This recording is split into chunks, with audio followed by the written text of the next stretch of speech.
గాక.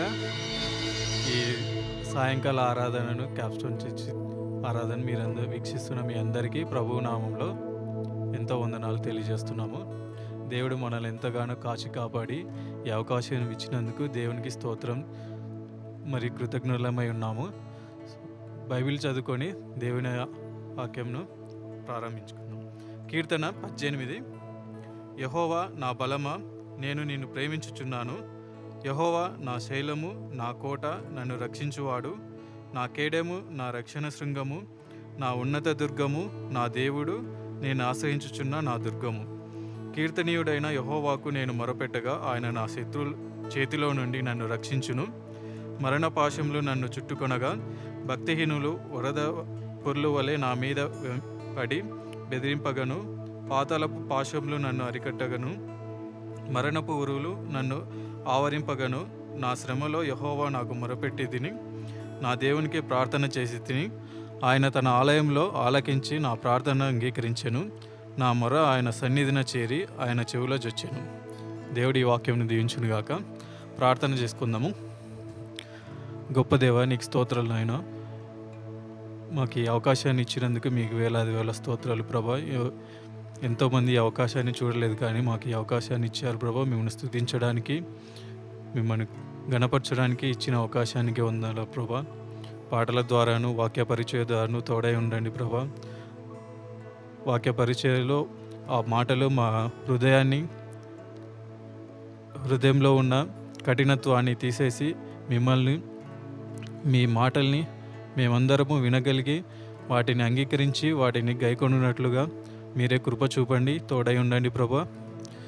పాటల ద్వారా మీరే గణపరచబడినట్లుగా తోడై ఉండమని ఈ ప్రార్థనను యేసు ప్రభు నామములో పాదాల చెంత ఉంచుతున్నాం ప్రభా. ఆమెన్. ఆమేన్. అందరు గట్టిగా హల్లెలూయా చెప్దామా? ఎక్కడున్నప్పటికీ హల్లెలూయా. ఇంకా గట్టిగా చెప్దామా? హల్లెలూయా. ఎంతమంది సంతోషంగా ఉన్నారు? సాయంకాల సమయాన ఆయన్ని ఆరాధించడానికి, ఆయన నామాన్ని స్తుతించడానికి ఎంతమంది సంతోషంగా ఉన్నారు? ఎంతమందికి ఈ సాంగ్ తెలుసు? స్తోత్రం చెల్లింతును, స్తుతి స్తోత్రం చెల్లింతును సాంగ్. మీకు ఈ సాంగ్ తెలిసినట్టయితే మాతో పాటు కలిసి పాడుతూ ఉత్సాహంతో సంతోషగానముతో ఆయన నామాన్ని స్తుతిస్తాం, ఆయన నామానికి నిపడదాం. ఎక్కడున్నప్పటికీ మౌనంగా ఉండకుండా మాతో పాటు పాడచ్చు, చప్పట్లు కొట్టచ్చు, సంతోషంతో ఆయన నామ స్తుతిస్తాం. అందరు కలిసి పాడదామా?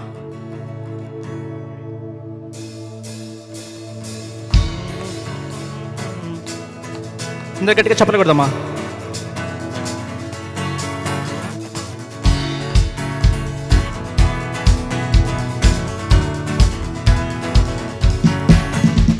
స్తోత్రం చెల్లింతుము, స్తుతి స్తోత్రం చెల్లింతుము. యేసునాథుని మేలులు తలచి, యేసునాథుని మేలులు తలచి స్తోత్రం చెల్లింతుము, స్తుతి స్తోత్రం చెల్లింతుము. అందరికీ చెప్పాలి కొడదామా?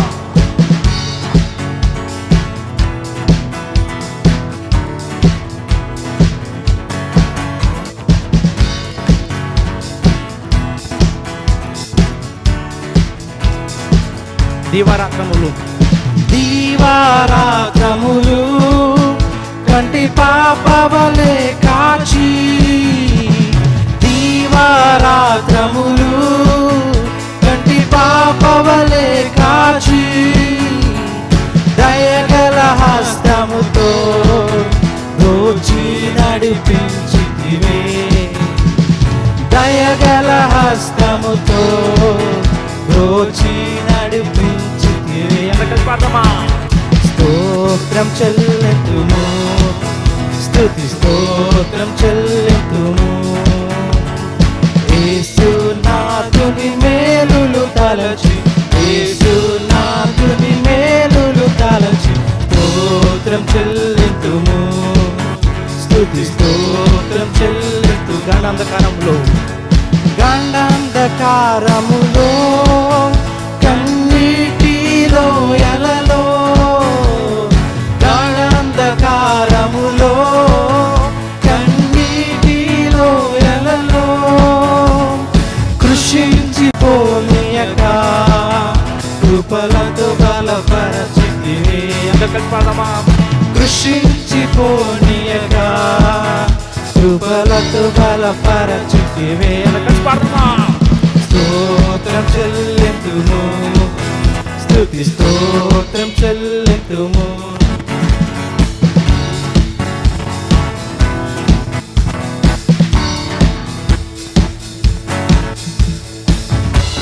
చెప్పలు కొడతామా?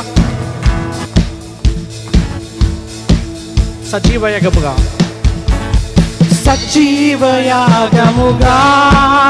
మా శరీరము సమర్పించి, సజీవయాగముగా మా శరీరము సమర్పించి, సంపూర్ణ శుద్ధి నొందా శుద్ధాత్మను మొసగితివే. సంపూర్ణ శుద్ధి నొందా శుద్ధాత్మను నొసగితివే. స్తోత్రం చెల్లింతుము, స్తుతి స్తోత్రం చెల్లింతుము. యేసునాథుని మేలులు తలచి, యేసునాథుని మేలులు తలచి స్తోత్రం చెల్లింతుము, స్తుతి స్తోత్రం అందరూ స్తోత్రం చెల్లింతు పాడమా? స్తోత్రం చెల్లింతుము, స్తుతి స్తోత్రం యేసునాథుని, యేసునాథుని మేలులు తలచి, యేసునాథుని మేలులు తలచి స్తోత్రం చెల్లింతుము, స్తుతి స్తోత్రం చెల్లింతుము.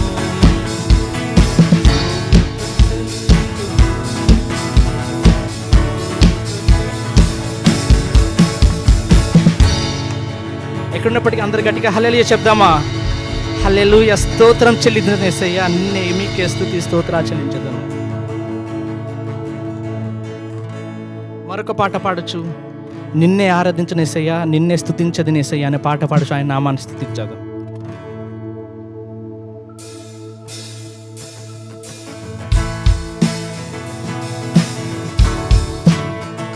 ఎందుకంటే చెప్పలు కొడదామా?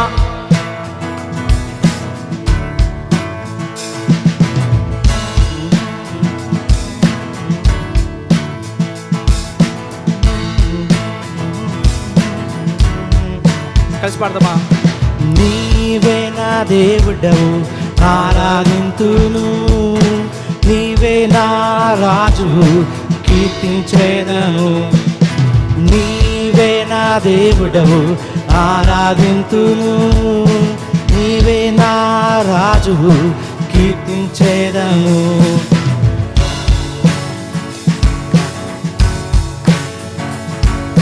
మరణమును జయించిన మృత్యుంజయుడవు నీవే. మరణము నుండి జీవముకు నన్ను దాటించావు. పరలోకము నుండి వెలుగుగా వచ్చి మార్గము చూపితివి. చీకటి నుండి వెలుగునకు నన్ను దాటించావు. హోసన్నా మహిమా నీకే, హోసన్నా ప్రభావము రాజునకే. హోసన్నా మహిమా నీకే, హోసన్నా ప్రభావము రాజునకే.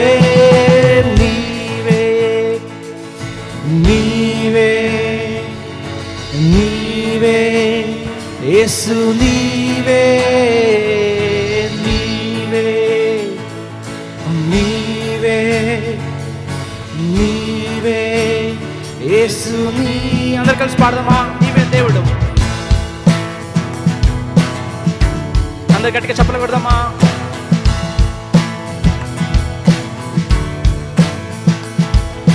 నీవే నా దేవుడవు ఆరాధింతును, నీవే నా రాజు కీర్తించేదను. నీవే నా దేవుడవు ఆరాధింతును, నీవే నా రాజు కీర్తించేదను. మరణమును జయించిన, మరణమును జయించిన మృత్యుంజయుడవు నీవే. మరణము నుండి జీవముకు నన్ను దాటించావు. పరలోకము నుండి వెలుగుగా వచ్చి మార్గము చూపితివి, చీకటి నుండి వెలుగునకు నన్ను దాటి. అందరు కలిసి పాడదాం. హోసన్నా హోసన్నా మహిమా నీకే, హోసన్నా ప్రభావము రాజునకే, హోసన్నా మహిమా నీకే, హోసన్నా ప్రభావము రాజునకే. నీవే నీవే నీవే యేసు, నీవే నీవే నీవే నీవే యేసు, నీవే నీవే నీవే నీవే యేసు, నీవే నీవే నీవే నీవే యేసు, నీవే. ఓ పరిశుద్ధుడా మీవేసయ్యా, మా జీవం మా సర్వం మీవేసయ్యా. హల్లెలూయా. ఎక్కడున్నప్పటికీ రెండు చేతులు పైకెత్తి, మన స్వరాలు పైకెత్తి ఆయన నామాన్ని స్తుతిస్తామా, ఆయన నామాన్ని కనపరుచుదామా. అన్ని నామాల కంటే పైనామము మన యేసు నామం కదండి. నువ్వు ఎటువంటి ఇబ్బందిలో ఉన్నా, ఎటువంటి ఆపదలో ఉన్నా, మనం అన్నిటి నుంచి కాపాడే దేవుడు మన ప్రియమైన ప్రభు. ఈరోజున నువ్వు ఎట్లాంటి పరిస్థితిలో ఉన్నా, ఎటువంటి ఇబ్బందిలో ఉన్నా, రెండు చేతులు పైకెత్తి మీ సంపూర్ణ హృదయముతో ఆయనతో కొద్ది క్షణాలు మాట్లాడదామా, కొద్ది క్షణాలు మాట్లాడదామా. పరిశుద్ధుడా, జుంటె తేనె కంటే తీయనిది అయ్యా మీ నామం. ఓ పరిశుద్ధుడా,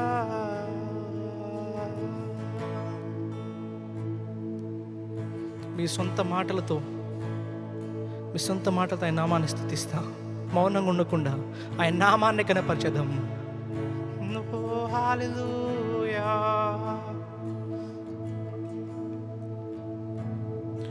జుంటె తేనె కన్నా తీయనిది, వెండి పసిడి కన్నా మిన్నాది, పొంగి పొల్లుచున్నా ప్రేమ నీది యేసుని నామము. సూర్యకాంతి కన్నా ప్రకాశమైనది, పండు వెన్నెల కన్నా నిర్మలమైనది, మంచు కొండల కన్నా చల్లనిది యేసుని నామము.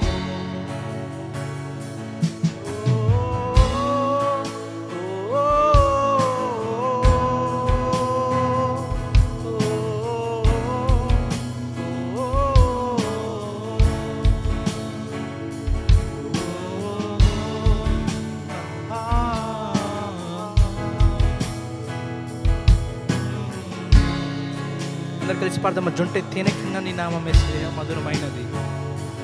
జుంటె తేనె కన్నా తీయనిది, వెండి పసిడి కన్నా మిన్నాది, పొంగి పొర్లుచున్నా ప్రేమ నీది యేసుని నామము. సూర్యకాంతి కన్నా ప్రకాశమైనది, పండు వెన్నెల కన్నా నిర్మలమైనది, మంచు కొండల కన్నా చల్లనిది యేసుని నామము. యేసు సాధ్యుడవు, యేసు అసాధ్యుడవు నీవు. మరణాన్నే జయించిన వీరుడవు, సర్వాన్నే శాసించే యోధుడవు. నీకు సాటి లేరెవరు. రక్షక రక్షక నీవేగా నా బలము. దేవా మా దాగు స్థలము నీవే. నీవే నిజమైన దేవుడవు. ప్రాణమిల్లి మ్రోక్కేదము. జుంటె తేనె కన్నా జుంటె తేనె కన్నా తీయనిది వెండి పసిడి కన్నా. మీ సొంత మాటతో ఆయన నామాన్ని స్తుతిద్దామా? పొంగి పొర్చున్న ప్రేమనిది యేసుని నామము.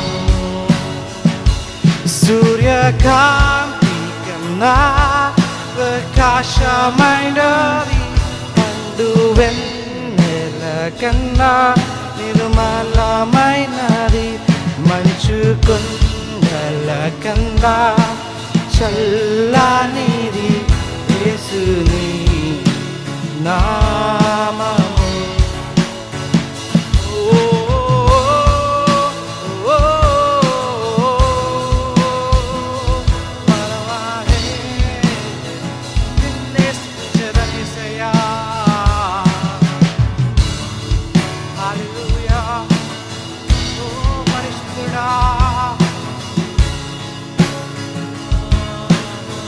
ఆకాశము కన్నా ఆకాశము కన్నా విశాలమైనది, విశ్వమంతటిలో వ్యాపించి ఉన్నది, ఊహని కందని ఉన్నతమైనది యేసుని నామము.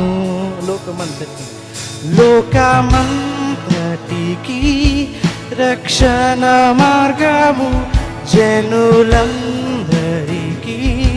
బ్రతికించు జీవము, సర్వకాలములలో నివసించు సత్యము యేసుని నామము. యేసు అసాధ్యుడవు నీవు,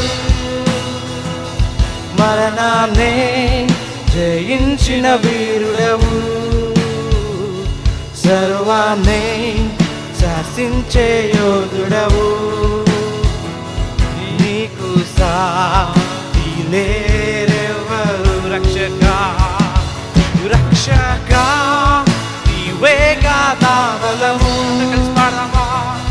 దేవా నా దాగు స్థలము నీవే. నీవే నిజమైన దేవుడవు. ప్రాణమిల్లి మ్రోక్కేదము. జుంటె తేనె కన్నా జుంటె తేనె కన్నా తీయని వెండి పసిడి కన్నా నాది పొంగి పొర్లుచున్న ప్రేమనిది యేసుని నామము.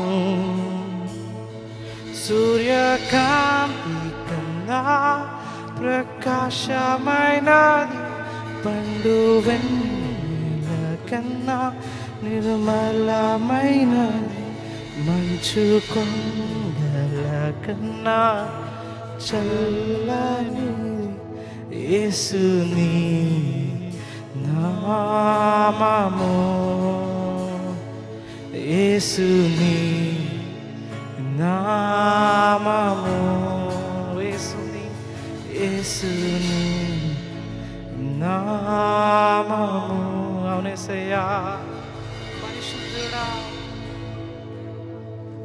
ఎందుకంటే మీ నామే గొప్పమైనది యేసయ్యా. ఓ పరిశుద్ధుడా, మాతో మాట్లాడండి ప్రభువా.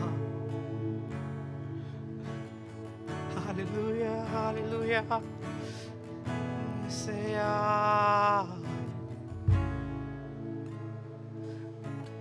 కొద్ది క్షణాలు ఎక్కడున్నప్పటికీ మన హృదయాలు తెరిచి మన స్వరాలు ఎత్తి ఆయన నామాన్ని స్తుతిస్తామా? మిమ్మల్ని స్తుతించేదని యేసయ్యా, ఎల్లప్పటికీ మిమ్మల్ని స్తుతించేదని యేసయ్యా పరిశుద్ధుడా.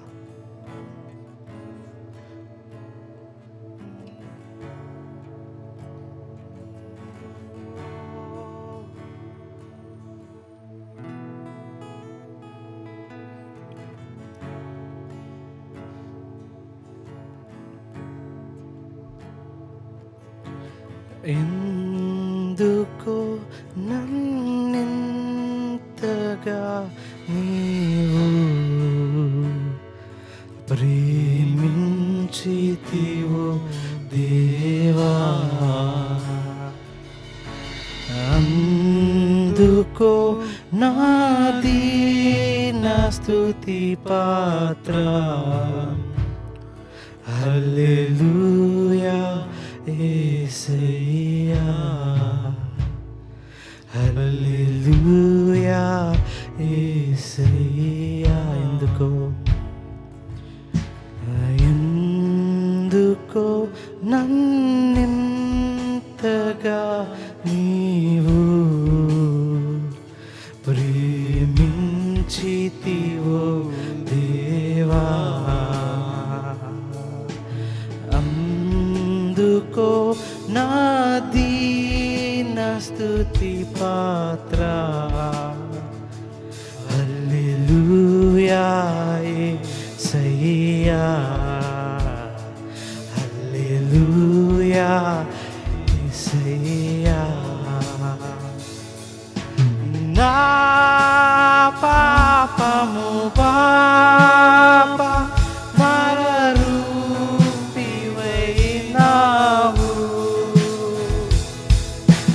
నా శాపము మాప నలిగి వేలాడితివి, నాకు చాలిన దేవుడవు నీవే, నా స్థానములో నీవే. హల్లెలూయా యేసయ్యా, హల్లెలూయా యేసయ్యా, హల్లెలూయా యేసయ్యా, హల్లెలూయా యేసయ్యా, హల్లెలూయా యేసయ్యా.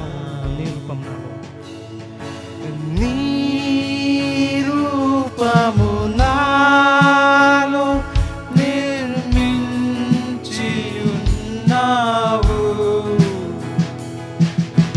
నీ పోలికలోనే నివసించమన్నావు,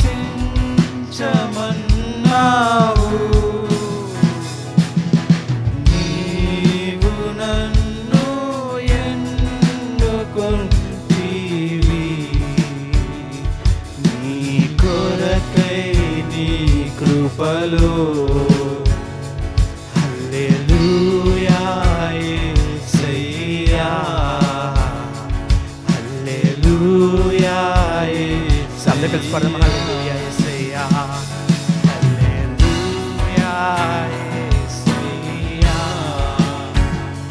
హల్లెలూయా యేసయ్యా. ఎందుకో నన్నింతగా నీవు ప్రేమించితివో దేవా,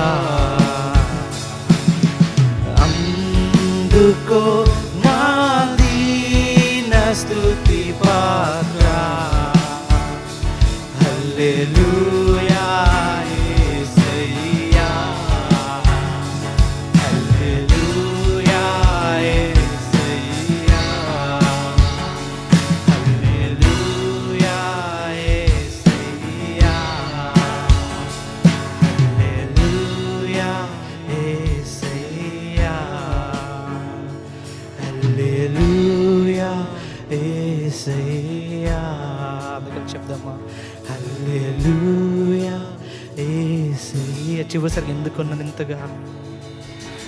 ఎందుకో నన్నింతగా నీవు ప్రేమించితివో దేవా, అందుకో నా దీన స్తుతి పాత్ర. హల్లెలూయా యేసయ్యా, హల్లెలూయా యేసయ్యా, హల్లెలూయా యేసయ్యా, హల్లెలూయా యేసయ్యా. పరిశుద్ధుడా, మాకు ఇచ్చిన గొప్ప అవకాశాన్ని బట్టి మీకు స్తుతులు స్తోత్రాలు చెల్లిస్తున్నాం యేసయ్యా. ఈ స్తుతి మా పాపములన్నిటిని తుడిచేసి దాన్ని కడిగేసి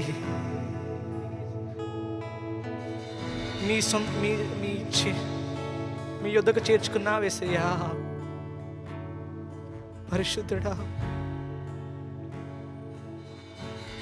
గడిచిన వారమంతా మమ్మల్ని కాల్చి కాపాడేందుకు మీకే స్తుతులు స్తోత్రాలు. మాకు ఇచ్చిన ఈ గొప్ప అవకాశాన్ని బట్టి మీకే స్తుతులు స్తోత్రాలు చెల్లిస్తున్నాం యేసయ్యా. మాకు ఇచ్చిన ఈ గొప్ప ఆరోగ్యాన్ని బట్టి మీకే స్తుతులు స్తోత్రాలు చెల్లిస్తున్నా.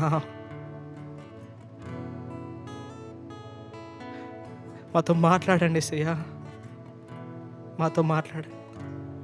రానున్న సమయం అంతా మీకే మీ చేతిలో అప్పగిస్తున్నాం యేసయ్యా.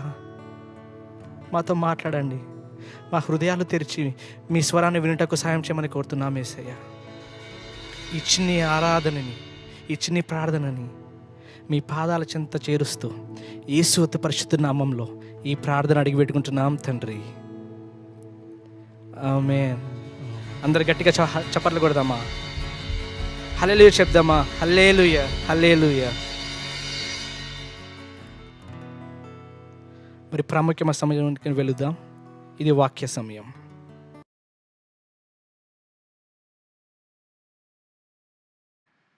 Praise the Lord. ఈ సాయంకాలపు తెలుగు ఆరాధనకు మీ అందరికీ స్వాగతం తెలియజేస్తూ ఉన్నాను. యేసుక్రీస్తు నామంలో మనందరం ఈ విధంగా ఆన్లైన్ ద్వారా కూడుకోవడానికి దేవుడు మనకు అనుగ్రహిస్తున్న ఈ అవకాశాన్ని బట్టి దేవాదేవునికి నేను స్తోత్రం చెల్లిస్తూ ఉన్నాను. మనందరం కొద్ది నిమిషాలు దేవుని ఆరాధించి దేవుని వాక్యాన్ని వినటానికి సిద్ధపడి ఉన్నాం కనుక ఈ సమయంలో దేవుని వాక్యాన్ని మనం వినటానికి మన హృదయాలను, మన మనస్సులను తెరిచి దేవా నాతో మాట్లాడు అని ఆయన్ని అడుగుదాం. ఆయన మనతో మాట్లాడితేనే మన జీవితాలకు ఆశీర్వాదం, మన జీవితాలకు అది శ్రేయస్కరం. కనుక దేవుని సన్నిధిలో దేవా నాతో మాట్లాడు అని ప్రార్థించండి. మీరు ఏ స్థలంలో ఉన్నా, ఈ సమయంలో ఎక్కడున్నా సరే దేవుని వాక్యాన్ని వినటానికి మీ మనసును, మీ శరీరాలను ఒక చోట ఉంచి వినాలని నేను మనవి చేస్తూ ఉన్నాను. ఈ దినం దేవుడు మీతో దలుస్తున్నాడని నేను నమ్ముతూ ఉన్నాను. ఆయన నాతో మాట్లాడుతూ ఉన్నాడు, నా జీవితాన్ని ఆయన బలపరుస్తూ ఉన్నాడు. ఇదే వాక్యం ద్వారా ఆయన నన్ను బలపరుస్తూ ఉన్నాడు. కనుక నన్ను బలపరిచిన దేవుడు మిమ్మల్ని కూడా, వింటున్న మిమ్మల్ని కూడా బలపరుస్తాడని నేను నమ్ముతూ ఉన్నాను. పరిశుద్ధాత్మ దేవుడు మనతో ఈ సాయంకాలం మాట్లాడదలుచుకున్నాడు. ఆయన మనతో మాట్లాడినట్టుగా ఒక నిమిషం మనం ప్రార్థన చేసి ఆయన్ని అడుగుదాం, ఆహ్వానిద్దాం మన మధ్యకు. తండ్రి, ఈ సాయంకాలాన్ని బట్టి నీకు స్తోత్రం చెల్లిస్తూ ఉన్నాను. మరొకసారి నిన్ను ఆరాధించడానికి, నీ వాక్యం వినటానికి మీరు మాకు ఇచ్చిన ఈ అవకాశాన్ని బట్టి నీకు స్తోత్రం చెల్లిస్తూ ఉన్నాను. మా జీవితాల్లో మేము కలిగి ఉన్న ప్రతిదీ కేవలం నీ కృప వల్ల మాత్రమే మేము పొందుకున్నాం. దాన్ని బట్టి నీకు వందనాలు ప్రభువా. అలాగే ఈ టెక్నాలజీని ఉపయోగించుకొని మేము ఏ ప్రాంతంలో ఉన్నా సరే నీ వాక్యం వినటానికి మీరు మాకు ఇచ్చిన ఈ ప్రోత్సాహాన్ని, అవకాశాన్ని బట్టి నీకు స్తోత్రం చెల్లిస్తూ ఉన్నాను. మాతో మాట్లాడండి, మాకు అవసరమైన విషయాలు మీరు మాకు బోధించండి. యేసు నామమున అడిగి వేడుకొంచున్నాం తండ్రి, ఆమేన్. ఈ దినం మనం ఒక క్రొత్త వాక్యాన్ని, ఆ వాక్య శీర్షికను మనం ప్రారంభిద్దాం. మన జీవితాల్లో ఏదో ఒక సమయాల్లో ఏదో ఒక కాలాల్లో మనం నిస్పృహకు గురయ్యే అవకాశం ఉంటుంది. కొన్నిసార్లు మనం వెళ్ళే పరిస్థితులు, మనం ఎదుర్కొన్న విషయాలు, పోరాటాలు మనలో నిస్పృహను తీసుకొచ్చే అవకాశం ఉంటుంది.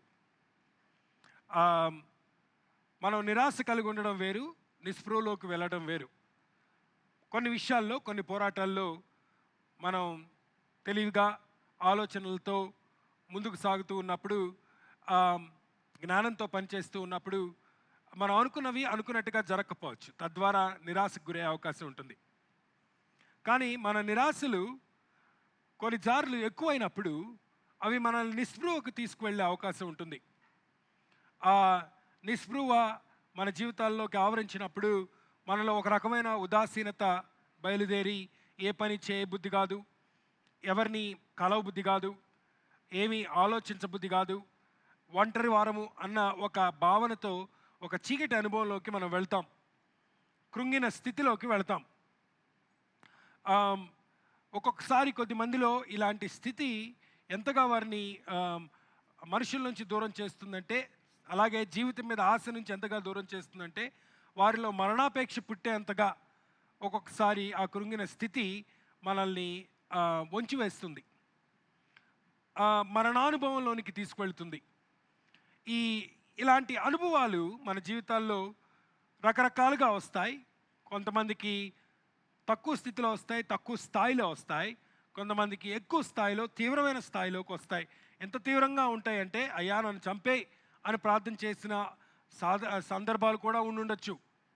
అలాంటి కృంగిన స్థితి, ఒక మరణాపేక్ష పుట్టే స్థితి చాలా భయంకరమైన స్థితి. ఆ స్థితిలో ఒక క్రైస్తవుడు కూడా పడే అవకాశం ఉంటుంది. యేసు ప్రభు వారిని నమ్ముకొని మన విశ్వాస జీవితం ప్రారంభించినప్పుడు మన జీవితంలో ఆనందం ఉంటుంది అన్న విషయం మనకి అందరికీ తెలిసే, సంతోషం ఉంటుంది అన్న విషయం కూడా మనకు తెలుసు.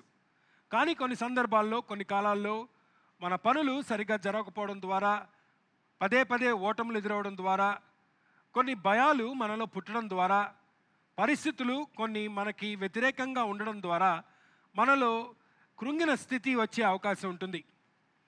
ప్రతి విశ్వాసి కూడా తన జీవితంలో ఇలాంటి స్థితిలోంచి వెళ్ళే అవకాశం ఉంటుంది. వాస్తవానికి మన పరిశుద్ధ గ్రంథం చూసినప్పుడు అనేక మంది విశ్వాస వీరులు కూడా ఈ కృంగిన స్థితిలో నుంచి వెళ్ళినట్టుగా మనం చూస్తాం. ఆ కృంగిన స్థితిలో దేవునికి ప్రార్థన చేస్తూ, అయ్యా నేను మరణిస్తానేమో అన్న భయం నాలో ఉంది అని ప్రార్థన చేసిన వారు కూడా చాలామంది ఉన్నారు. ఒక ఉదాహరణకు ఇర్మియా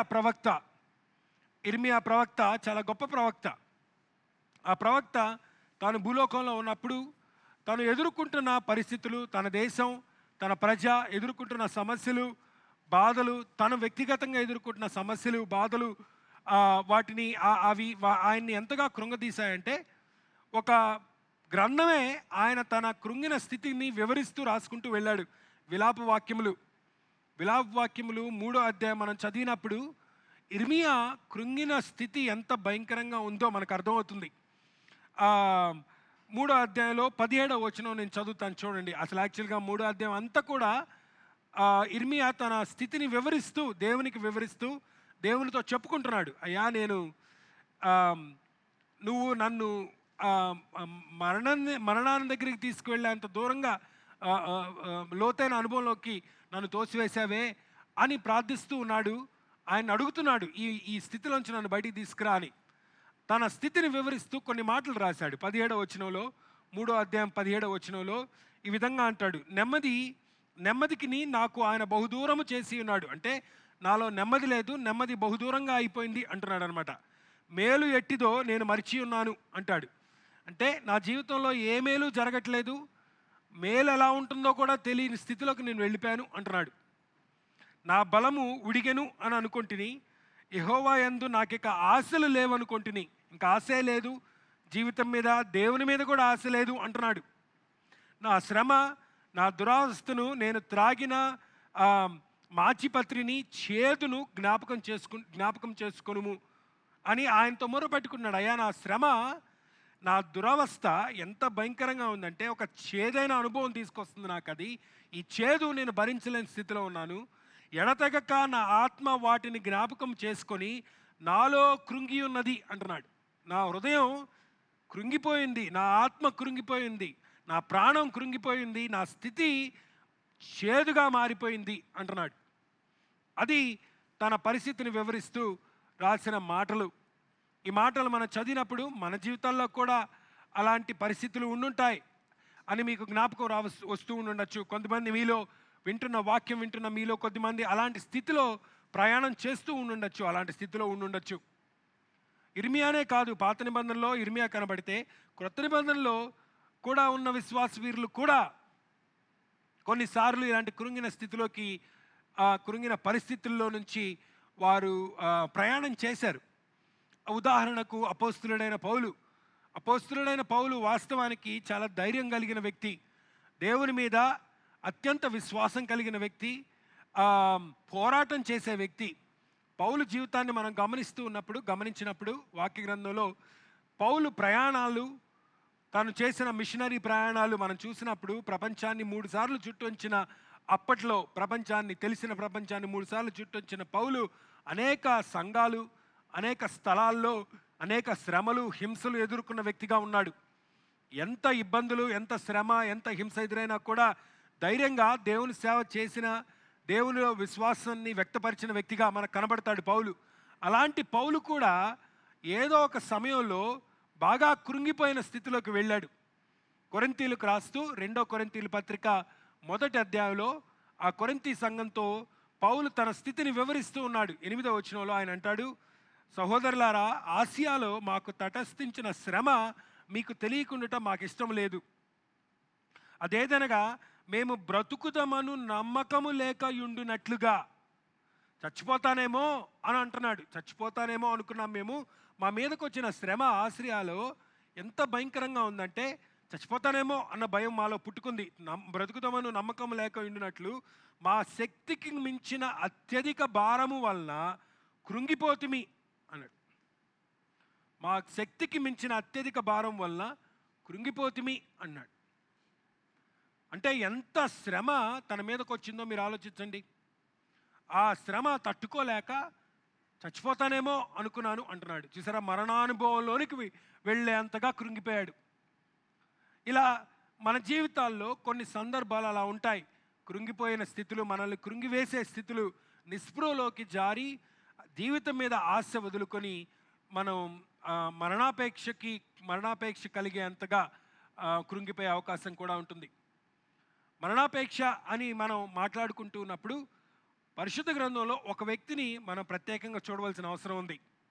ఈ వ్యక్తి వాస్తవానికి దేవుని సేవకులలో అత్యంత గొప్ప సేవకునిగా గుర్తించబడిన వ్యక్తి. ఇలాంటి ప్రవక్త మరొక ప్రవక్త లేడు, యేసు ప్రభువు వారు తప్ప. అంత గొప్ప ప్రవక్త భూలోకంలో ఎప్పుడు ఇంకా జన్మించలేదు. అలాంటి వ్యక్తి ఆయన ఎంత గొప్పవాడు, దేవునికి ఎంత సన్నిహితుడు, ఎంత ఆత్మపూర్ణై ఉన్నాడంటే ఆయన జీవితకాలంలో చేసిన అంత గొప్ప కార్యాలు ఇంకెవరూ చేయలేదు. అద్భుతమైన కార్యాలు తన జీవితం ద్వారా ఆయన చేశాడు ఈ ప్రవక్త, ఏలియా ప్రవక్త. కానీ ఇంత గొప్ప ప్రవక్త కూడా తన జీవితంలో ఒక స్థితిలో ఎంతగా కృంగిపోయాడంటే మరణాపేక్ష కలిగినంతగా కృంగిపోయాడు. ఆయనలో ఆ స్థితి, ఆ పరిస్థితి ఆయన్ని ఎంతగా దిగజారి చేసిందంటే భయంతో, ఆ బాధతో, ఒక రకమైన నిరాశతో నింపివేసిందంటే ఏలియా దేవునితో ప్రార్థన చేస్తూ, అయ్యా నన్ను చంపేశాయి అని ప్రార్థన చేశాడు. చూడండి, 1 రాజుల గ్రంథం 19వ అధ్యాయం 1-9 వచనాల్లో మనం ఆ సంఘటనని చూస్తాం. వాస్తవానికి 1 రాజుల గ్రంథం 19వ అధ్యాయం అంతా కూడా ఏలియా యొక్క ఆ పరిస్థితిని వివరించే అధ్యాయం. ఆ అధ్యాయంలో ఆ జరిగిన సంఘటనలు మనం చూసినప్పుడు మన జీవితాల్లో కూడా ఇలాంటి అనుభవాలు వచ్చినప్పుడు మనం ఏ విధంగా వాటిని ఎదుర్కోవాలి, ఏ విధంగా వాటి నుంచి బయటపడాలి అని వివరించే సంఘటన అది. ఏలియా తన జీవితంలోంచి వెళ్ళడం ద్వారా, ఆ అనుభవంలో నుంచి బయటపడడం ద్వారా మనకు కూడా దేవుడు ఏలియా జీవితాన్ని ఉపయోగించుకొని ఈ అనుభవాల్లో నుంచి ఎలా బయటపడాలో నేర్పిస్తాడు. 19వ అధ్యాయం 1-9 వచనాలు చదువుకుందాం. ఏలియా చేసినదంతయు అతడు ఖడ్గము చేత ప్రవక్తలందరినీ చంపిన సంగతియు ఆహాబు యెజెబెలుకు తెలియజెప్పగా 18వ అధ్యాయంలో ఏలియా చేసిన సంఘటన మనకు కనబడుతుంది. గొప్ప కార్యం అది. కొండ మీద ఏ విధంగా మౌంట్ కార్మెలు కొండ మీద ఏ విధంగా ఏలియా బయలు ప్రవక్తలను హతం చేశాడో, ఏ విధంగా ఆకాశం నుండి అగ్నిని దేవుని బలి మీదకి ఎలా కురిపించాడో మనం చూస్తాం. గొప్ప విజయం సాధించాడు అప్పటికే ఏలియా తన ప్రవక్త జీవితంలో. అంత గొప్ప స్థితిలో ఉన్నప్పుడు జరుగుతున్న సంఘటన ఇది. 19వ అధ్యాయం 2వ వచనం. యెజెబెలు ఒక దూత చేత ఏలియాకు ఈ వర్తమానం పంపించెను. రేపు ఈ వేళకు నేను నీ ప్రాణమును వారిలో ఒకని ప్రాణం వలె చేయని ఎడల దేవుడు నాకు గొప్ప అపాయము కలుగు చేయనుగాక. కాబట్టి అతడు ఆ సమాచారం తెలుసుకొని లేచి తన ప్రాణము కాపాడుకొనుటకై పోయి యూదా సంబంధమైన బెయేర్షెబాకు చేరి అచ్చట ఉండుమని తన దాసునితో చెప్పి తాను ఒక దిన ప్రయాణము అరణ్యంలోనికి పోయి ఒక బదిరీ వృక్షము క్రింద కూర్చుండి మరణాపేక్ష గలవాడై, యెహోవా, నా పితరుల కంటే నేను ఎక్కువ వాడను కాను, ఇంత మట్టుకు చాలు, నా ప్రాణము తీసుకొనుము అని ప్రార్థన చేసెను. అతడు బదరీ వృక్షం క్రింద పరుండి నిద్రించుండగా ఒక దేవదూత వచ్చి అతన్ని ముట్టి, నీవు లేచి భోజనం చేయమని చెప్పెను. అతడు చూచినంతలో అతని తల దగ్గర నిప్పుల మీద కాల్చబడిన అప్పమును నీళ్లబుడ్డియు కనబడిన గనక అతడు భోజనం చేసి తిరిగి పరుండెను. అయితే యెహోవా దూత రెండవ మారు వచ్చి అతనిని ముట్టి, నీ శక్తికి మించిన ప్రయాణము నీకు సిద్ధమై ఉన్నది, నీవు లేచి భోజనము చేయమని చెప్పినప్పుడు అతడు లేచి భోజనము చేసి ఆ భోజనపు బలము చేత 40 దివారాత్రులు ప్రయాణము చేసి దేవుని పర్వతం అని పేరు పెట్టబడిన హోరేబునకు వచ్చి అచ్చట ఉన్న ఒక గుహలో చేరి బస చేసెను. ఈ దినం మనం గుహానుభవం గురించి మాట్లాడుకుందాం. మనందరం ఇందాక చెప్పినట్టుగా ఏదో ఒక సందర్భంలో కృంగిన స్థితిలోకి వెళ్తాం. ఆ కృంగిన స్థితికి మనం గుహానుభవం అని పేరు పెట్టుకుందాం. మనం ఏలియాని చూసినప్పుడు ఏలియా కూడా ఆ కృంగిన స్థితిలోకి వెళ్ళిపోయినట్టుగా మనకు కనబడుతున్నాడు. మరణాపేక్ష కలిగిన వాడిగా మారిపోయాడు అని కూడా చూసాం. మనం మరణాపేక్ష గలవాడై దేవునికి ప్రార్థన చేశాడు కదా. అంటే నన్ను చంపే అని అడుగుతున్నాడు, చచ్చిపోదాం అన్న ఆలోచన ఉన్నాయి. సూసైడల్ మైండ్ సెట్ అంటాం మనం దీన్ని. ఎంతగా కృంగిపోయాడంటే ఆ కృంగిపోయిన స్థితికి చక్కటి మాదిరిగా ఒక గుహలోకి వెళ్ళి కూర్చున్నాడు ఏలియా. గుహలాగే తన జీవితం కూడా అంధకారంగాను చీకటిగాను అస్తవ్యస్తంగాను ఎటువంటి వెలుగులేని స్థితిలాగా కనబడిందేమో ఏలియాకి. అందుకే గుహలోకి వెళ్ళి కూర్చున్నాడు. మన కృంగిన స్థితి కూడా గుహలాగే ఉంటుంది. ముందుకు వెళ్ళాలో వెనక్కి వెళ్ళాలో తెలియని స్థితి, ఎవరు లేని ఒంటరి స్థితి, అస్తవ్యస్తంగా మారిన జీవితం, చీకటిగా ఉన్న జీవితం. గుహ అనుభవం కృంగిన స్థితికి సరైన మాదిరి అని నేను నమ్ముతూ ఉన్నాను. ఏలియా కూడా ఇలానే హోరేబు పర్వతం దగ్గరికి వెళ్ళి ఆ పర్వతంలో ఉన్న గుహలోకి చేరి కూర్చున్నాడు. ఈ సందర్భం అంతా నేను ఆలోచిస్తూ ఉన్నప్పుడు మనం ఈ గుహ స్థితిలోకి ఎలా వెళతాం, కృంగిన స్థితిలోకి ఎలా వెళతాం, వెళ్ళటానికి కారణాలు ఏమైనా ఉన్నాయా, మరి కృంగిన స్థితిలో నుంచి బయటపడటానికి ఏమైనా అవకాశం ఉందా, ఏం చేయాలి బయటపడాలంటే గుహ స్థితిలో నుంచి, తిరిగి మళ్ళీ మనం ఆ గుహలోనికి వెళ్లకుండా ఏం చేయాలి అని ఆలోచిస్తూ ఉన్నాను. ఈ ఆలోచనలతో ఉన్నప్పుడు ఈ 19వ అధ్యాయంలోనే మనకు ఈ మూడిటికి సమాధానాలు మనకు కనబడతాయి. ఏలియా గుహలో చేరడానికి కారణాలు ఏంటి, ఏలియా గుహలో చేరడానికి కారణాలు చూసినప్పుడు మనం కూడా అదే కారణాల చేత వాస్తవానికి కృంగిన స్థితిలోకి వెళతామని నా ఉద్దేశం. ఇంకా చాలా కారణాలు ఉండొచ్చు, కానీ ఏలియా గుహలో చేరడానికి కారణాలు చూసినప్పుడు కొన్ని అవి చాలా ప్రాముఖ్యంగా మనకు కనబడతాయి. ఈ కారణాల వల్ల మనం గుహానుభవంలోనికి వెళ్ళే అవకాశం ఉంటుందని. అలాగే గుహ లో నుంచి దేవుడు ఏ విధంగా ఏలియాని బయటికి రావడానికి సహాయం చేశాడో చూసినప్పుడు మనం కూడా ఆ గుహలో ఉండాల్సిన అవసరం లేదు అన్న విషయం మనకు అర్థమవుతుంది. ఏ విధంగా దేవుడు ఏలియాని తిరిగి అభిషేకించి తన కార్యం మీద పంపించాడో ఆ వాస్తవాన్ని మనం చదివినప్పుడు ఏ విధంగా తిరిగి మనం గుహలోకి వెళ్లకుండా మనల్ని మనం కాపాడుకోగలం అన్న విషయాన్ని కూడా మనం చూడగలం ఈ అధ్యాయంలో, ఈ సందర్భంలో. ఈ దినం గుహలోకి వెళ్ళటానికి కారణాలు ఏంటో చూద్దాం. గుహలోనికి వెళ్ళటానికి కారణాలు ఏంటో చూడటం ముందు ఒక మాట మీతో చెప్పాలని నేను ఆశపడుతూ ఉన్నాను. గుహానుభవం శాశ్వతం కాదు. ఏలియా ఎలా గుహలోకి వెళ్ళాడో ఆ గుహలోంచి కూడా బయటికి వచ్చాడు. కాబట్టి ఈ గుహానుభవం శాశ్వతం అనేది మాత్రం కాదు అన్న విషయం మనకు అర్థమవుతుంది. గుహానుభవం అంతం కాదు, మన జీవితానికి అంతం కాదు, ఫుల్ స్టాప్ కాదు. ఈ దినం నువ్వు కృంగిపోయిన స్థితిలో ఉండుండొచ్చు, జీవితం మీద ఆశ కోల్పోయిన స్థితిలో ఉండుండొచ్చు. నాకు మేలే లేదే, నాకు నెమ్మది లేదే, నేను మరణిస్తేనే మంచిదే అని నువ్వు ఆలోచిస్తున్నావేమో. ఈ స్థితి నీ అంతం కాదు, అది అంతంగా మారాల్సిన అవసరం లేదు అన్న విషయం మనం ఏలియా జీవితాన్ని చూసినప్పుడు తెలుసుకోగలం. ఎందుకంటే యేసులో మనకు జీవం ఉంది, యేసులో మనకు విడుదల ఉంది, యేసులో మనకు సంపూర్ణత ఉంది. పౌలు గలతీలకు రాస్తూ 5వ అధ్యాయం 1వ వచనంలో కుమారుడు మనల్ని స్వతంత్రులుగా చేశాడు అంటాడు. యేసు ప్రభు వారు కూడా భూలోకంలో ఉన్నప్పుడు తన శిష్యులతో మాట్లాడుతూ, ప్రజలతో మాట్లాడుతూ, కుమారుడు మిమ్మల్ని స్వతంత్రించిన ఎడల మీరు స్వతంత్రులు అన్నాడు. If the Son sets you free, you are free indeed. You don't have to be a slave again, you don't have to go back to that bondage again, you are free indeed. మనల్ని విడుదల చేయడానికి, స్వతంత్రులుగా జీవించడానికి కావలసిన శక్తినివ్వటానికి ఆయన తన జీవంతో భూలోకానికి వచ్చాడు. ఆ జీవాన్ని మనతో పంచుకుంటున్నాడు. ఆయన జీవం మనం పొందుకోవడం ద్వారా ఆయన సహవాసం పొందుకొని ఆయనలో సంపూర్ణమైన జీవితాన్ని, సంపూర్ణమైన సంతోషాన్ని పొందుకొని జీవించడానికి ఆయన అవకాశం కల్పించాడు. యోహాను మొదటి పత్రిక రాస్తూ కుమారుడు గురించి చెప్తూ, ఈ కుమారుడు గురించి మేము మీకు ఎందుకు చెప్తున్నాము అంటే, ఆయనతో సహవాసం మీరు కలుగుండి మీలో సంపూర్ణ సంతోషం పుట్టినట్లుగా ఆయన గురించి మనం తెలుసుకోవాలి అంటాడు. అందుకే తెలియజేస్తున్నాను అంటాడు. సో మన జీవితాలకు విడుదల ఉంది.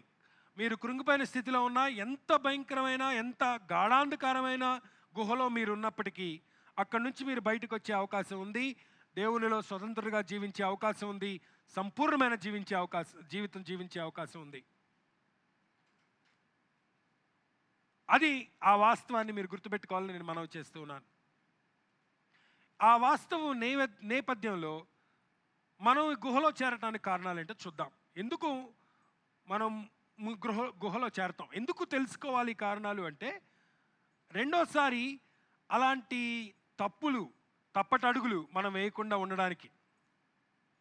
ఏలియా జీవితాన్ని మనం చూసినప్పుడు ఏలియా గుహానుభవంలో నుండి కొన్ని కారణాలు మనకు కనపడతాయి. ఒక 4 కారణాలు చెప్తాను.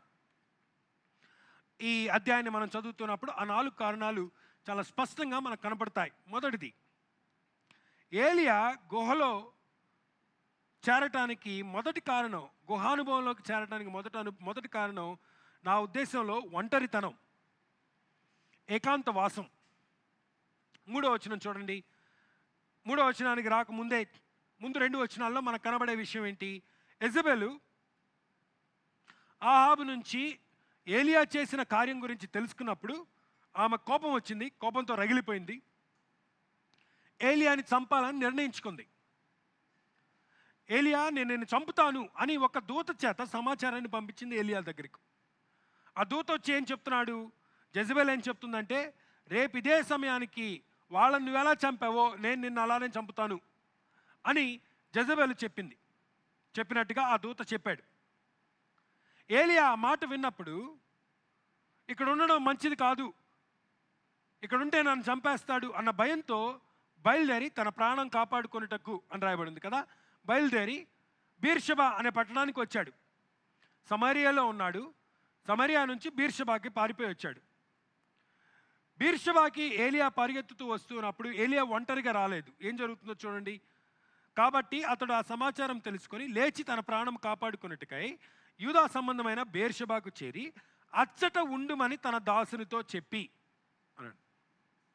అచ్చట ఉండుమని తన దాసునితో చెప్పి తాను ఒక దిన ప్రయాణము అరణ్యంలోనికి పోయి అన్నాడు.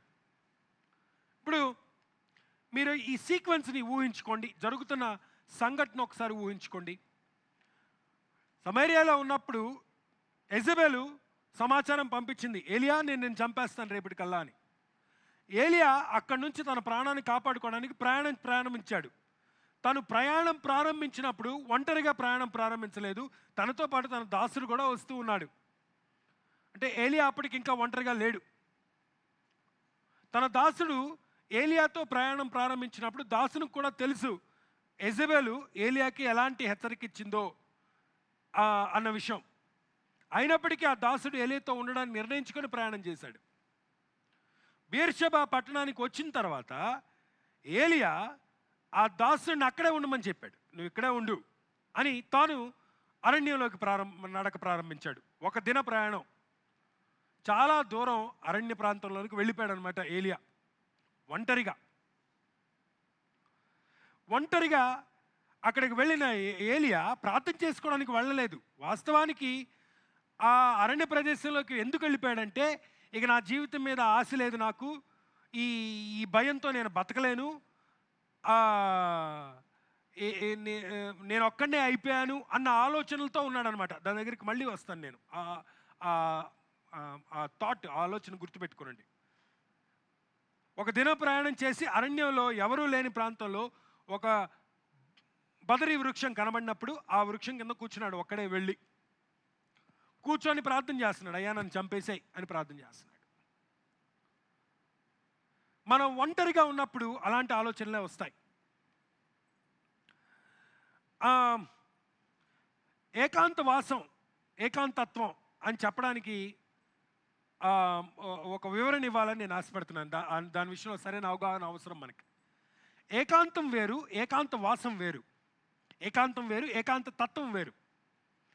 ఏకాంతం అంటే సాలిట్యూడ్ అని అంటాం మనం. ఏకాంతం అవసరం, మనందరికీ అవసరం.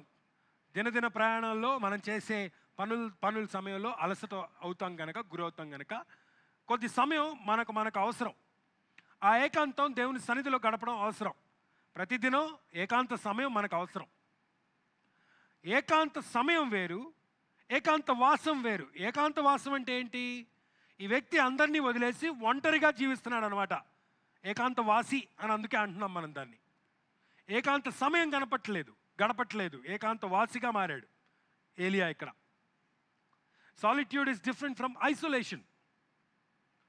Now here is the problem. Isolation is a danger for a Christian. ఏకాంతత్వం మనకు చాలా అపాయం. ఎందుకు? ఏకాంతత్వంలో నువ్వు ఎలాంటి మనస్తత్వంలో ఉన్నావంటే, నేను ఒంటరివాడిను, నాకెవరు లేరు. ఎందుకు నువ్వు ఒంటరివాడివి అయ్యావు? అందరినీ వదిలేసి ఒంటరిగా మారావు గనుక, అందరికీ దూరంగా పారిపోయావు గనుక. ఆ ఏకాంతత్వంలో అపవాదికి నీ జీవితాన్ని తెరుస్తున్నావు, ద్వారాలు తెరుస్తున్నావు అపవాదికి. ఏకాంతత్వం అపవాది దాడులకు ద్వారం తెరుస్తుంది, గుర్తుపెట్టుకోండి. మనం సృష్టి ఆరంభపు సంఘటనలు మనం చదువుతున్నప్పుడు, చరిత్రను చదువుతున్నప్పుడు, పాపం భూలోకానికి రావటానికి చాలా ప్రాముఖ్యమైన కారణం ఏంటంటే, అవ్వ ఆదాములు వేరువేరుగా ఉన్నారు ఆ సమయంలో. ఎప్పుడైతే అవ్వ ఆదాములు కలిసి లేరో, వేరువేరుగా ఉన్నారో, అంటే వాళ్ళు ఏదో గొడవ పెట్టుకొని ఎడిపోయారని కాదు, ఆ టైంలో ఒంటరిగా ఉన్నారు. ఎప్పుడైతే ఒంటరిగా ఉన్నారో అపవాదికి అవకాశం దొరికింది అవ్వను మోసం చేయడానికి. ఏకాంతత్వం నా ఉద్దేశంలో పాపానికి ద్వారాలు తెరుస్తుంది, తప్పుడు నిర్ణయాలు చేయడానికి ద్వారాలు తెరుస్తుంది, తప్పుడు ఆలోచనలతో నిండిపోవడానికి ద్వారాలు తెరుస్తుంది. అపవాది దాన్ని ఉపయోగించుకొని మన జీవితాల మీద దాడి చేస్తాడు. అందుకే మనకు సహవాసం అవసరం. దేవుడు ఏకాంతత్వానికి విరుగుడుగా సహవాసాన్ని అందించాడు భూలోకానికి. ఆదికాండం 2వ అధ్యాయం 18వ వచనంలో అవ్వని సృష్టించడానికి కారణం చెప్పాడు. నరుడు ఒంటరిగా ఉండుట మంచిది కాదు అంటాడు దేవుడు. దేవుని దృష్టిలో ఒక వ్యక్తి ఒంటరిగా ఉండడం మంచిది కాదు. ఆ వ్యక్తికి ఎప్పుడు సహవాసంలో ఉండడం అవసరం. అందుకే ఏకాంత సమయంలో కూడా నువ్వు వాస్తవానికి సహవాసంలో ఉన్నావు, దేవునితో సహవాసం కలిగి ఉన్నావు. దినదినం నువ్వు ఏకాంత సమయం ఎప్పుడైతే గడుపుతున్నావో ఆ సమయంలో నువ్వు యాక్చువల్గా ఒంటరిగా లేవు, దేవునితో గడుపుతున్నావు కనుక సహవాసంలో ఉన్నావు. దేవుని ఉద్దేశం, మానవుని సృష్టించిన ఉద్దేశం కూడా సహవాసం కోసమే, తనతో సహవాసం చేయడానికి. అలాగే భౌతికంగా భూలోకంలో మానవుడు ఒంటరిగా ఉండడం కూడా దేవుని చిత్తం కాదు. అందుకే ఆయన సహవాసాన్ని సృష్టించాడు. యేసు ప్రభువారు భూలోకానికి వచ్చి మానవుల పాప పరిహారార్థం నిమిత్తం శిలువ మీద మరణించి మన పాపాలకు విమోచన కలిగించిన తర్వాత కూడా మనం ఈ భూలోకంలో ఉన్నంత కాలం క్రైస్తవులుగా సహవాసంలో ఉండాలి అనేదే దేవుని కోరిక. అందుకే సంఘాన్ని స్థాపించాడు ఆయన. మనకు సహవాసం అవసరం. అందుకే రోమాపత్రిక 12వ అధ్యాయంలో పౌలు మనందరము ఒక శరీరంలో వేరు భాగాలం అంటాడు. మనందరం కలిసి ఉండడం అవసరం. కలిసి ఉంటేనే ఆ శరీరం పనిచేస్తుంది. అవయవాలు వేరుగా ఉండి శరీరం పనిచేయడం కష్టం. వేరు అవయవాలు కలిసి ఉన్నప్పుడే శరీరం పనిచేయడం సాధ్యం అవుతుంది. క్రీస్తు సంఘం శరీరంతో పోల్చబడింది. ఈ శరీరంలో మనందరం పాలిభాగస్తులు అయి ఉన్నాం. మనందరం కలిసి ఉన్నప్పుడే, సహవాసంలో ఉన్నప్పుడే మన శరీరం సరిగా పనిచేస్తుంది. సహవాసం మనకు అవసరం. ఏ దినమైతే మనల్ని మనం ఒంటరిగా చేసుకుంటామో, మనల్ని మనం దూరం చేసుకుంటామో ఆ సహవాసం నుంచి ఆ దినం మనం అపవాదికి ద్వారం తెరిచిన వారిగా మారుతాం. మనం సహవాసంలో ఉండడం ఎందుకు అవసరం అంటే, అది దేవుని చిత్తమే కాదు. ఎందుకు అవసరం అంటే, ఆ సహవాసంలో ఉండడం ద్వారా మనకు కావలసిన ప్రోత్సాహాన్ని, నిరాశకు గురైనప్పుడు కావలసిన ప్రోత్సాహాన్ని, నిరుత్సాహంలో ఉన్నప్పుడు కావలసిన ప్రోత్సాహాన్ని, తిరిగి మన కార్యంలో నిమగ్నం అవటానికి కావలసిన ఉత్తేజాన్ని ఇతరుల ద్వారా మనం పొందుకోగలం. అందుకే సహవాసం అవసరం. ఈ దినం మీరు కృంగిన స్థితిలో ఉండుంటే, ఒకవేళ మీరు కావాలనే ఒంటరిగా జీవిస్తున్నారేమో, ఒంటరి తత్వాన్ని అలవాటు చేసుకున్నారేమో, ఏకాంతత్వాన్ని అలవాటు చేసుకున్నారేమో చూసుకోండి. ఒకవేళ అదే మీరు కుంగిపోయిన స్థితిలోకి, ఇంకా దిగజారిపోయిన స్థితిలోకి మిమ్మల్ని తీసుకువెళ్తుందేమో. అందులోంచి బయటపడాలంటే మనం సహవాసాన్ని వెతుక్కోవాల్సిందే. మనకు సహవాసం అవసరం. ఎప్పుడైతే తన దాసుని వదిలాడో ఒంటరివాడైపడి ఏలియా. అందుకే ఒంటరివాడిగా అరణ్య ప్రాంతంలో ఎవరు లేని స్థితిలో, ఎవరు లేని ప్రాంతాలకు వెళ్ళినప్పుడు ఆ ఒంటరితనం, ఏకాంతత్వం తనని ఇంకా కృంగిపోయే స్థితిలోకి తీసుకువెళ్ళింది. అదొక కారణం. రెండో కారణం చూద్దాం. 4వ వచనం. తాను ఒక దినం ప్రయాణము అరణ్యంలోకి పోయి బదరి వృక్షం క్రింద కూర్చుని, మరణాపేక్ష గలవాడ యెహోవా, నా పితరుల కంటే నేను ఎక్కువ వాడను కాను. I am no better than my ancestors అన్నాడు. I am no better than my ancestors. ఈ మాటలో నా ఉద్దేశం, రెండో కారణం కనబడుతుంది. అదేంటంటే, తను ఇతరులతో పోల్చుకున్నాడు. ఇతరులతో పోల్చుకోవడం అనేది ఒక జబ్బు. నేను ఎక్కువ వాడను కాను. ఇతరులను నేను చూసినప్పుడు నేను పెద్ద గొప్పవాడినేం కాదు, నేను ఎందుకు పనికిరాని వాడిని అంటున్నాడు అనమాట. ఇంకో మాటలో చెప్పాలంటే, నా ఇక్కడ కూడా మనం ఒక విషయం స్పష్టంగా అర్థం చేసుకోవాలి. పోల్చుకునే విషయంలో సాదృశ్యానికి పోల్చుకోవడానికి తేడా ఉంది. ఇతరులను మాదిరిగా సాదృశ్యంగా ఎంచుకోవడం అవసరం. మనకంటే ముందు ప్రయాణం చేసిన విశ్వాస వీరులు, మన తోటి విశ్వాస వీరులు, క్రైస్తవులను మనం చూస్తూ వారి జీవితంలో వారు విశ్వాసంలో ఏ విధంగా స్థిరపడుతున్నారు, ఏ విధంగా ఎదుగుతున్నారు మనం చూస్తూ వారిని సాదృశ్యంగా చేసుకొని వారి జీవితంలో నుంచి మనం నేర్చుకొని మనం కూడా ఎదగడానికి ప్రయత్నం చేయాల్సిన అవసరం ఉంది. సాదృశ్యం అవసరం. ఇతరులను మాదిరిగా ఎంచుకోవడం మన పురోగతికి అది సాధనంగా మారుతుంది. సో ఇప్పుడు నేను ఒక వ్యక్తిని నా మోడల్గా చూసుకున్నప్పుడు అతని జీవిత శైలిని, అతను చేసే పనులను, అతని ఆలోచన శైలిని గమనిస్తూ ఏ విధంగా ఆయన ఎదుగుతున్నాడు, ఏ విధంగా స్థిరపడుతున్నాడు, వాక్యంలో ఏ విధంగా స్థిరపడుతున్నాడు, విశ్వాసంలో ఏ విధంగా ఎదుగుతున్నాడు, విధేయతలో ఏ విధంగా అభివృద్ధి చెందుతున్నాడు, ఇవన్నీ నేను గమనిస్తూ ఉన్నప్పుడు ఆయన ద్వారా అతని దగ్గర నుంచి నేను నేర్చుకొని నేను కూడా నా జీవితంలో అవి అవలంబించుకోవడం మంచిదే. నా పురోగతికి అది మంచిది. అది సాదృశ్యం. కానీ పోల్చుకోవడం వేరు. Comparison is different from modelling after somebody, learning from somebody. పోల్చుకోవడం మనలో ఉన్న సంతోషాన్ని హరించి వేస్తుంది. ఇతరులతో మనల్ని మనం పోల్చుకోవడం ద్వారా మనలో గర్వం అన్నా పుడుతుంది, లేదా నిస్పృహ అన్నా పుడుతుంది. వాడికంటే నేను బెటరు అన్న ఆలోచన రావచ్చు, అది గర్వానికి దారితీస్తుంది. నేను ఎందుకు పనికిరాని వాడిని, ఆయన చూడు ఎట్లున్నాడో అని నువ్వు అనుకుంటే నువ్వు నిస్పృహకు గురయ్యే అవకాశం ఉంది. రెండు మనలో సంతోషాన్ని తీసివేస్తాయి. గర్వం వచ్చినా సంతోషం పోతుంది, నిస్పృహ వచ్చినా సంతోషం పోతుంది మనలో. అసలు మన జీవితాలు ఇతరులతో పోల్చుకోవాల్సిన అవసరమే లేదు మనకు. దేవుడు మనల్ని అలా సృష్టించలేదు. ఆయన మనల్ని సృష్టించినప్పుడు ప్రత్యేకమైన శ్రద్ధతో, ఒక ప్రత్యేకమైన ప్రణాళికతో, ఒక ప్రత్యేకమైన ఉద్దేశంతో, ప్రత్యేకమైన తలాంతులతో మనల్ని సృష్టించాడు ఆయన. కీర్తనాకారుడు 139వ కీర్తనలో ఏ విధంగా దేవుడు మనలను అద్భుతంగా సృష్టించాడో తల్లి గర్భంలో ఉన్నప్పుడే రాసుకుంటూ వెళ్ళాడు. మన జీవితాలకు ఒక ఉద్దేశం ఉంది. ప్రతి వ్యక్తి తన జీవితంలో ఒక ప్రత్యేకమైన కార్యం నిమిత్తం నియమించబడ్డాడు. దేవుని చేత నియమించబడ్డ వ్యక్తి అంటే నీవు, నేను, మన చుట్టూ ఉన్న వ్యక్తులు అందరూ, ప్రతి వ్యక్తి, భూలోకంలో పుట్టిన ప్రతి వ్యక్తి, ప్రతి మనుష్యుడు దేవుని చేత సృష్టింపబడ్డాడు గనక ఒక ప్రత్యేకమైన కార్యం నిమిత్తం ఆ వ్యక్తి సృష్టింపబడ్డాడు. ఆ ప్రత్యేకమైన కార్యం నిమిత్తం అతనికి కావాల్సిన తలాంతులను, అతనికి అవసరమైన ద్వారాలను దేవుడు తెరిచి దేవుడు అతన్ని ఉపయోగించుకుంటాడు.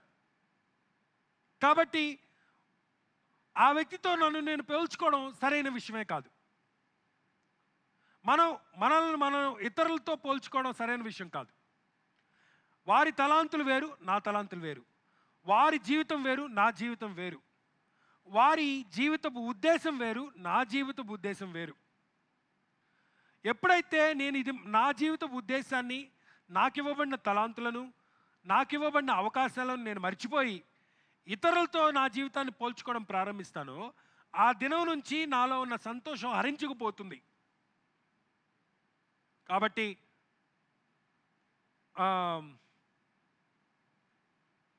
ఏలియా తన మాటల్లో వ్యక్తపరిచిన ఆలోచన అది, నేనే పెద్ద గొప్పవాడిని కాదు, నేను ఎక్కువ వాడిని కాదు ఇతరులతో పోల్చుకుంటే అంటున్నాడు. మనం గుర్తుపెట్టుకోవాల్సిన విషయం ఈ దినం, ఒకవేళ మీరు అలాంటి జబ్బుతో బాధపడుతూ ఉంటే మీరు గుర్తుపెట్టుకోవాల్సిన, నేను గుర్తుపెట్టుకోవాల్సిన విషయం, ప్రతి వ్యక్తి ప్రత్యేకమైన కార్యం నిమిత్తం నియమించబడ్డాడు. ప్రతి వ్యక్తికి ఒక ప్రత్యేకమైన నియమిత కార్యం ఇవ్వబడింది అన్న విషయం మనం గుర్తుపెట్టుకోవాలి. దాని నిమిత్తమే మనం భూలోకానికి తీసుకురాబడ్డాం. ఎప్పుడైతే మనకు నియమించబడిన కార్యాన్ని మనం నెరవేరుస్తామో మన జీవితం సంపూర్ణ సిద్ధి పొందినట్టు. అందుకే గలతీ పత్రిక 6వ అధ్యాయంలో పౌలు గలతీలకు రాస్తూ ఈ విషయంలోనే హెచ్చరిక ఇచ్చాడు గలతీ సంఘానికి, అలాగే మనకు కూడా, మనందరికి కూడా. గలతీ పత్రిక 6వ అధ్యాయం 4వ వచనం, ప్రతివాడు తాను చేయు పనిని పరీక్షించి చూసుకొనవలెను, అప్పుడు ఇతరులను బట్టి కాక తనను బట్టియే తనకి అతిశయము కలుగును. 5వ వచనం, ప్రతివాడును తన బరువును తానే భరించుకొనవలెను కదా అంటాడు. ఆయన ఉద్దేశం ఏంటంటే, నిన్ను ఇతరులతో ఎందుకు పోల్చుకుంటున్నావు? ఇతరుల దగ్గర నుంచి నేర్చుకో, మంచిదే. ఇతరులను చూచి ఇన్స్పైర్ అవ్వు, మంచిదే. ఉచ్ఛేదం తెచ్చుకో, ముందుకు సాగడానికి అది నీకు ఉపయోగపడుతుంది. కానీ నిన్ను నువ్వు వారితో పోల్చుకున్నాయి, వారి జీవితం, వారు అనుభవించిన వారి అనుభవాలు, వారు సాధించిన కార్యాలు, వారు సాధించిన విజయాలు కూడా నీకే కావాలి, నువ్వు కూడా అలాంటి విజయాలే సాధించాలి, అలాంటి సాధింపులే సాధించాలి అని నువ్వు అనుకున్నప్పుడు నువ్వు కృంగిపోయే అవకాశం ఎక్కువ ఉంటుంది. నీ మీద భారం ఎక్కువ అవుతుంది. నీ భారం నీకు సరిపోదా, ఇతరుల భారం కూడా నువ్వు మోయాలా అని అంటున్నాడు. సో నీకివ్వబడిన నియమిత కార్యాన్ని నువ్వు చేసినప్పుడు నీ సంతోషాన్ని కోల్పోకుండా ఉండగలిగే అవకాశం ఉంటుంది. ఈరోజు మీరు కూడా మిమ్మల్ని మీరు ఇతరులతో పోల్చుకోవడం ద్వారా, వారిలాగా మీరు ఉండాలని ప్రయత్నం చేయడం ద్వారా అందులో విఫలమై కృంగిపోయి గుహలో చేరారేమో చూసుకోండి. మూడోది, 4వ వచనానికి మళ్ళీ వెళదాం. యెహోవా, నా పితరుల కంటే నేను ఎక్కువ వాడిని కాను, ఇంత మట్టుకు చాలు నా ప్రాణము తీసుకునమని ప్రార్థన చేశాను. ఇనఫ్ అనుంది ఇంగ్లీష్లో, అంతే. Enough is enough. I have had enough అనుంది. ఇంత మట్టుకు చాలు, ఇక చాలు బాబు అంటున్నాడు అనమాట. ఇక చాలు, నేను భరించలేను, నా జీవితంలో ఈ అన్నిటిని నేను భరించలేను, నా వల్ల కాదు, ఇక చాలు, ఇక చంపేసే నన్ను అంటున్నాడు. ఇక చాలు, నా వల్ల కాదు అని ఎప్పుడు అంటామంటే మన మీద ఉన్న భారం, మన మీద ఉన్న ఒత్తిడి మనం భరించలేనంత స్థితిలోకి మనల్ని కృంగివేసినప్పుడు. జీవితంలో శక్తికి మించిన భారం ఒక్కొక్కసారి మోయవలసి వస్తుంది మనం. మరి ముఖ్యంగా క్రైస్తవులుగా దేవుని పిలుపునందుకొని దేవుని పిలుపులో సాగుతున్న వ్యక్తులుగా మనకున్న భారం కంటే ఇంకొంత భారం, ఎక్స్ట్రా భారం మన మీద పడే అవకాశం ఉంటుంది. అది సహజం, సాధారణం. దేవుడు కొన్నిసార్లు శక్తికి మించిన భారాన్ని ఇస్తాడు తన శక్తితో మనల్ని నింపడానికి. సో జీవితంలో శక్తికి మించిన భారం వచ్చే అవకాశం ఉంటుంది. అలాగే ఊహించని బాధ్యతలు కూడా మన మీద పట్టబడే అవకాశం కూడా ఉంటుంది. మనం కొన్ని బాధ్యతలు, మనం కోరుకున్న బాధ్యతలు మనం తీసుకుంటాం. కొన్ని బాధ్యతలు మనం చేయవలసిన బాధ్యతలు, responsibilities there are certain responsibilities that you must take up. Like తండ్రి అనుకోండి, నీ బిడ్డల విషయంలో నువ్వు బాధ్యత కలిగిన వాడిగా ఉంటావు. భార్య భర్తవో అనుకోండి, నీ భార్య పట్ల, భర్త పట్ల బాధ్యత కలిగిన వ్యక్తిగా ఉంటావు. నీవు ఒక ఉద్యోగం చేస్తున్నావు అనుకోండి, ఆ ఉద్యోగం పట్ల బాధ్యత కలిగిన వ్యక్తిగా ఉంటావు. నీ క్రింద ఉద్యోగులు ఉన్నారనుకోండి, ఆ ఉద్యోగుల పట్ల నీకు బాధ్యత కలిగిన వ్యక్తిగా ఉంటావు. These are compulsory responsibilities. There is no way you can avoid them. ఇవి ఖచ్చితంగా నువ్వు నిర్వహించవలసిన బాధ్యతలు, అవి మంచిదే. ఈ బాధ్యతలు, మనకి ఇవ్వబడిన బాధ్యతలు కొన్ని మనం మన పని ద్వారా, మనం ఉన్న పొజిషన్ ద్వారా తీసుకోవాల్సిన బాధ్యతలు. వీటన్నిటి కాకుండా కొన్నిసార్లు ఊహించిన బాధ్యతలు మన మీద పడతాయి. అవి మన పరిధిలో లేని బాధ్యతలు అవి, కానీ ఒక్కొక్కసారి తీసుకునవలసి వస్తుంది, మోయవలసి వస్తుంది. అయితే శక్తికి మించిన భారం మన మీద ఉన్నా, ఊహించిన బాధ్యతలు మనం మోయవలసి వచ్చినా, ఈ రెండిటి విషయంలో మనం కావలసిన శక్తిని, కావలసిన అవకాశాలను, కావలసిన జ్ఞానాన్ని మనం దేవుని దగ్గర నుంచి పొందుకునే అవకాశం ఉంటుంది. దేవుడు మనకిస్తాడు ఊహించిన బాధ్యతలు కూడా మన మీద పట్టబడినప్పుడు. కొన్ని బాధ్యతలు మనం కావాలనే తెచ్చిపెట్టుకుంటాం. అవసరం లేని విషయాలు, మన పరిధిలో లేని విషయాలు, మనకు అప్పగించబడిన విషయాలు, అయినా మనంతటా మనమే పోయి తెచ్చుకు పెట్టుకుంటాం అనమాట. వద్దు అనాల్సిన చోట అవును అని చెప్తారు చూసారా, అవే. నువ్వు చేయలేవు, చేయడానికి నీకు సమయం లేదు, చేయగలిగిన సామర్థ్యం లేదు, అయినా కూడా చేస్తాను అని తెచ్చిపెట్టుకున్న కొన్ని బాధ్యతలు ఉంటాయి. ఇలా మనకి తెలియని భారాలు, బాధ్యతలు, ఊహించిన భారాలు, శక్తికి మించిన భారాలు, బాధ్యతలు మన మీదకు పడతాయి. ఇవి మన జీవితాన్ని అతలాకుతలం చేస్తాయి, మన జీవిత శైలిని అతలాకుతలం చేస్తాయి, సమతుల్యం కోల్పోయేటట్టుగా చేస్తాయి. ఆ సమతుల్యం కోల్పోయిన స్థితిలో నువ్వు ఉన్నప్పుడే ఇంకా చాలు అనేస్తావన్నమాట చేతులెత్తి, ఇంక నా వల్ల కాదు, నేను చేయలేనని.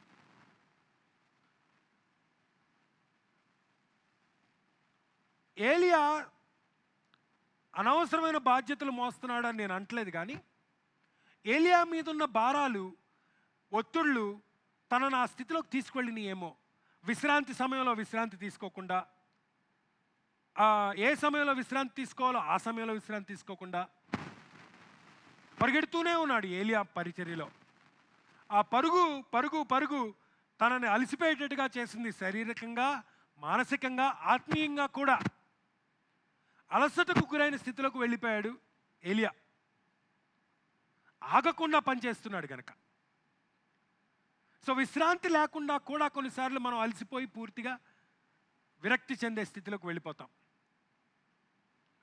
ఇవన్నీ బాధ్యతలు, భారాలు, విశ్రాంతి లేని స్థనం జీవితంలో సమతుల్యతను కోల్పోయేట్టుగా చేస్తుంది. సమతుల్యత లేని జీవన శైలిని తీసుకొస్తుంది మన జీవితంలో. అది ఏదో ఒక సమయంలో మన హృదయాన్ని, మనస్సును విరిచేసి జీవితం మీద విరక్తిని తీసుకొచ్చి, ఇక చాలు, నా వల్ల కాదు, నేను చచ్చిపోతా అనే స్థితిలోకి తీసుకెళ్తుంది.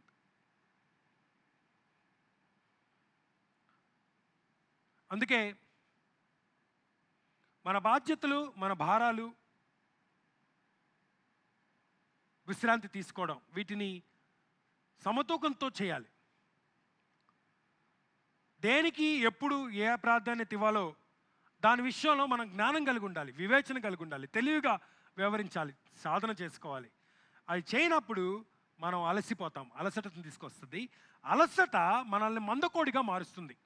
మనం చేసే పనిలో మనం తలాంతి కలిగి ఉన్నప్పటికీ అలసిపోవడం ద్వారా మందకోడితనం మనలోకి వస్తుంది. అంటే నువ్వు చేయగలవు, నీలో తలాంతి ఉంది, అంతకుముందు శ్రేష్టంగా పనిచేసావు, కానీ ఇప్పుడు మందంగా తయారయ్యావు, మందకోడిగా తయారయ్యావు. ఎందుకు తయారయ్యావు అట్లా? అలసిపోయావు కనుక.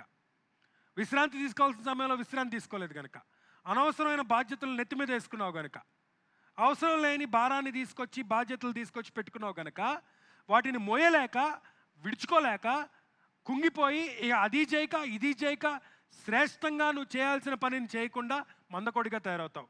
ఎప్పుడైతే మందకోడిగా తయారవుతావో అప్రమత్తత నీలో వచ్చేస్తుంది, అలుస్తనం వచ్చేస్తుంది అనమాట. సరిగ్గా ఆలోచన లేకుండా పనులు చేస్తావు. ఆలోచన లేకుండా పనులు చేస్తున్నప్పుడు ఖచ్చితంగా తప్పుడు చేస్తావు, తప్పుడు పనులు వేస్తావు, తప్పుడు అడుగులు వేస్తావు. నువ్వు చేసే పనుల్లో పూర్తిగా చేసే సాధన ఉండదు, పూర్తిగా సరిగా చెయ్యవు. దాని ద్వారా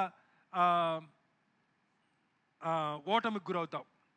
ఓటమి నిస్పృహకు తీసుకెళ్తుంది మనల్ని. ఎప్పుడైతే నిస్పృహకు గురవుతావో గుహలోకి చేరతావు. అందుకే మనం పరిగెత్తే ఈ పరుగులో అలసిపోకుండా మన ప్రాధాన్యతలను సరిచేసుకోవాలి. ఏ సమయంలో ఏది అవసరం, ఏది ప్రాముఖ్యం, ఏది నువ్వు ముందు చేయవలసిన పని, ఏది నీ జీవితానికి, నీకు ఇవ్వబడిన గురికి శ్రేయస్కరం, ఏ సమయంలో నువ్వు చేసే పనిని ఆపి విశ్రాంతి తీసుకోవాలి, వీటి విషయంలో నువ్వు ప్రాధాన్యతలు సెట్ చేసుకొని నీ జీవితాన్ని దానికి అనుగుణంగా, నీ సమయాన్ని దానికి అనుగుణంగా విభజించుకోవాలి. లేకపోతే ఖచ్చితంగా అలసిపోతావు, ఖచ్చితంగా కృంగిపోతావు, ఖచ్చితంగా ఒకలో చేస్తావు ఏలియా వలె. మొదటి కారణం చెప్పాను. మనం ఎప్పుడైతే మనల్ని మనం ఇతరుల నుంచి వేరుపరుచుకొని ఏకాంతత్వాన్ని అలవాటు చేసుకుంటామో అప్పుడు ఎక్కువగా త్వరగా కుంగిపోయే అవకాశం ఉంటుంది. మనల్ని మనం ఇతరులతో పోల్చుకోవడం ద్వారా మనం ఎక్కువగా నిరాశకు గురై, నిస్పృహకు గురయ్యే అవకాశం ఉంటుంది. తద్వారా సంతోషాన్ని కోల్పోయి జీవితం మీద విరక్తి వచ్చే అవకాశం ఉంటుంది. సమతుల్యం లేని జీవన శైలి అలవాటు చేసుకున్నప్పుడు, విశ్రాంతి లేకుండా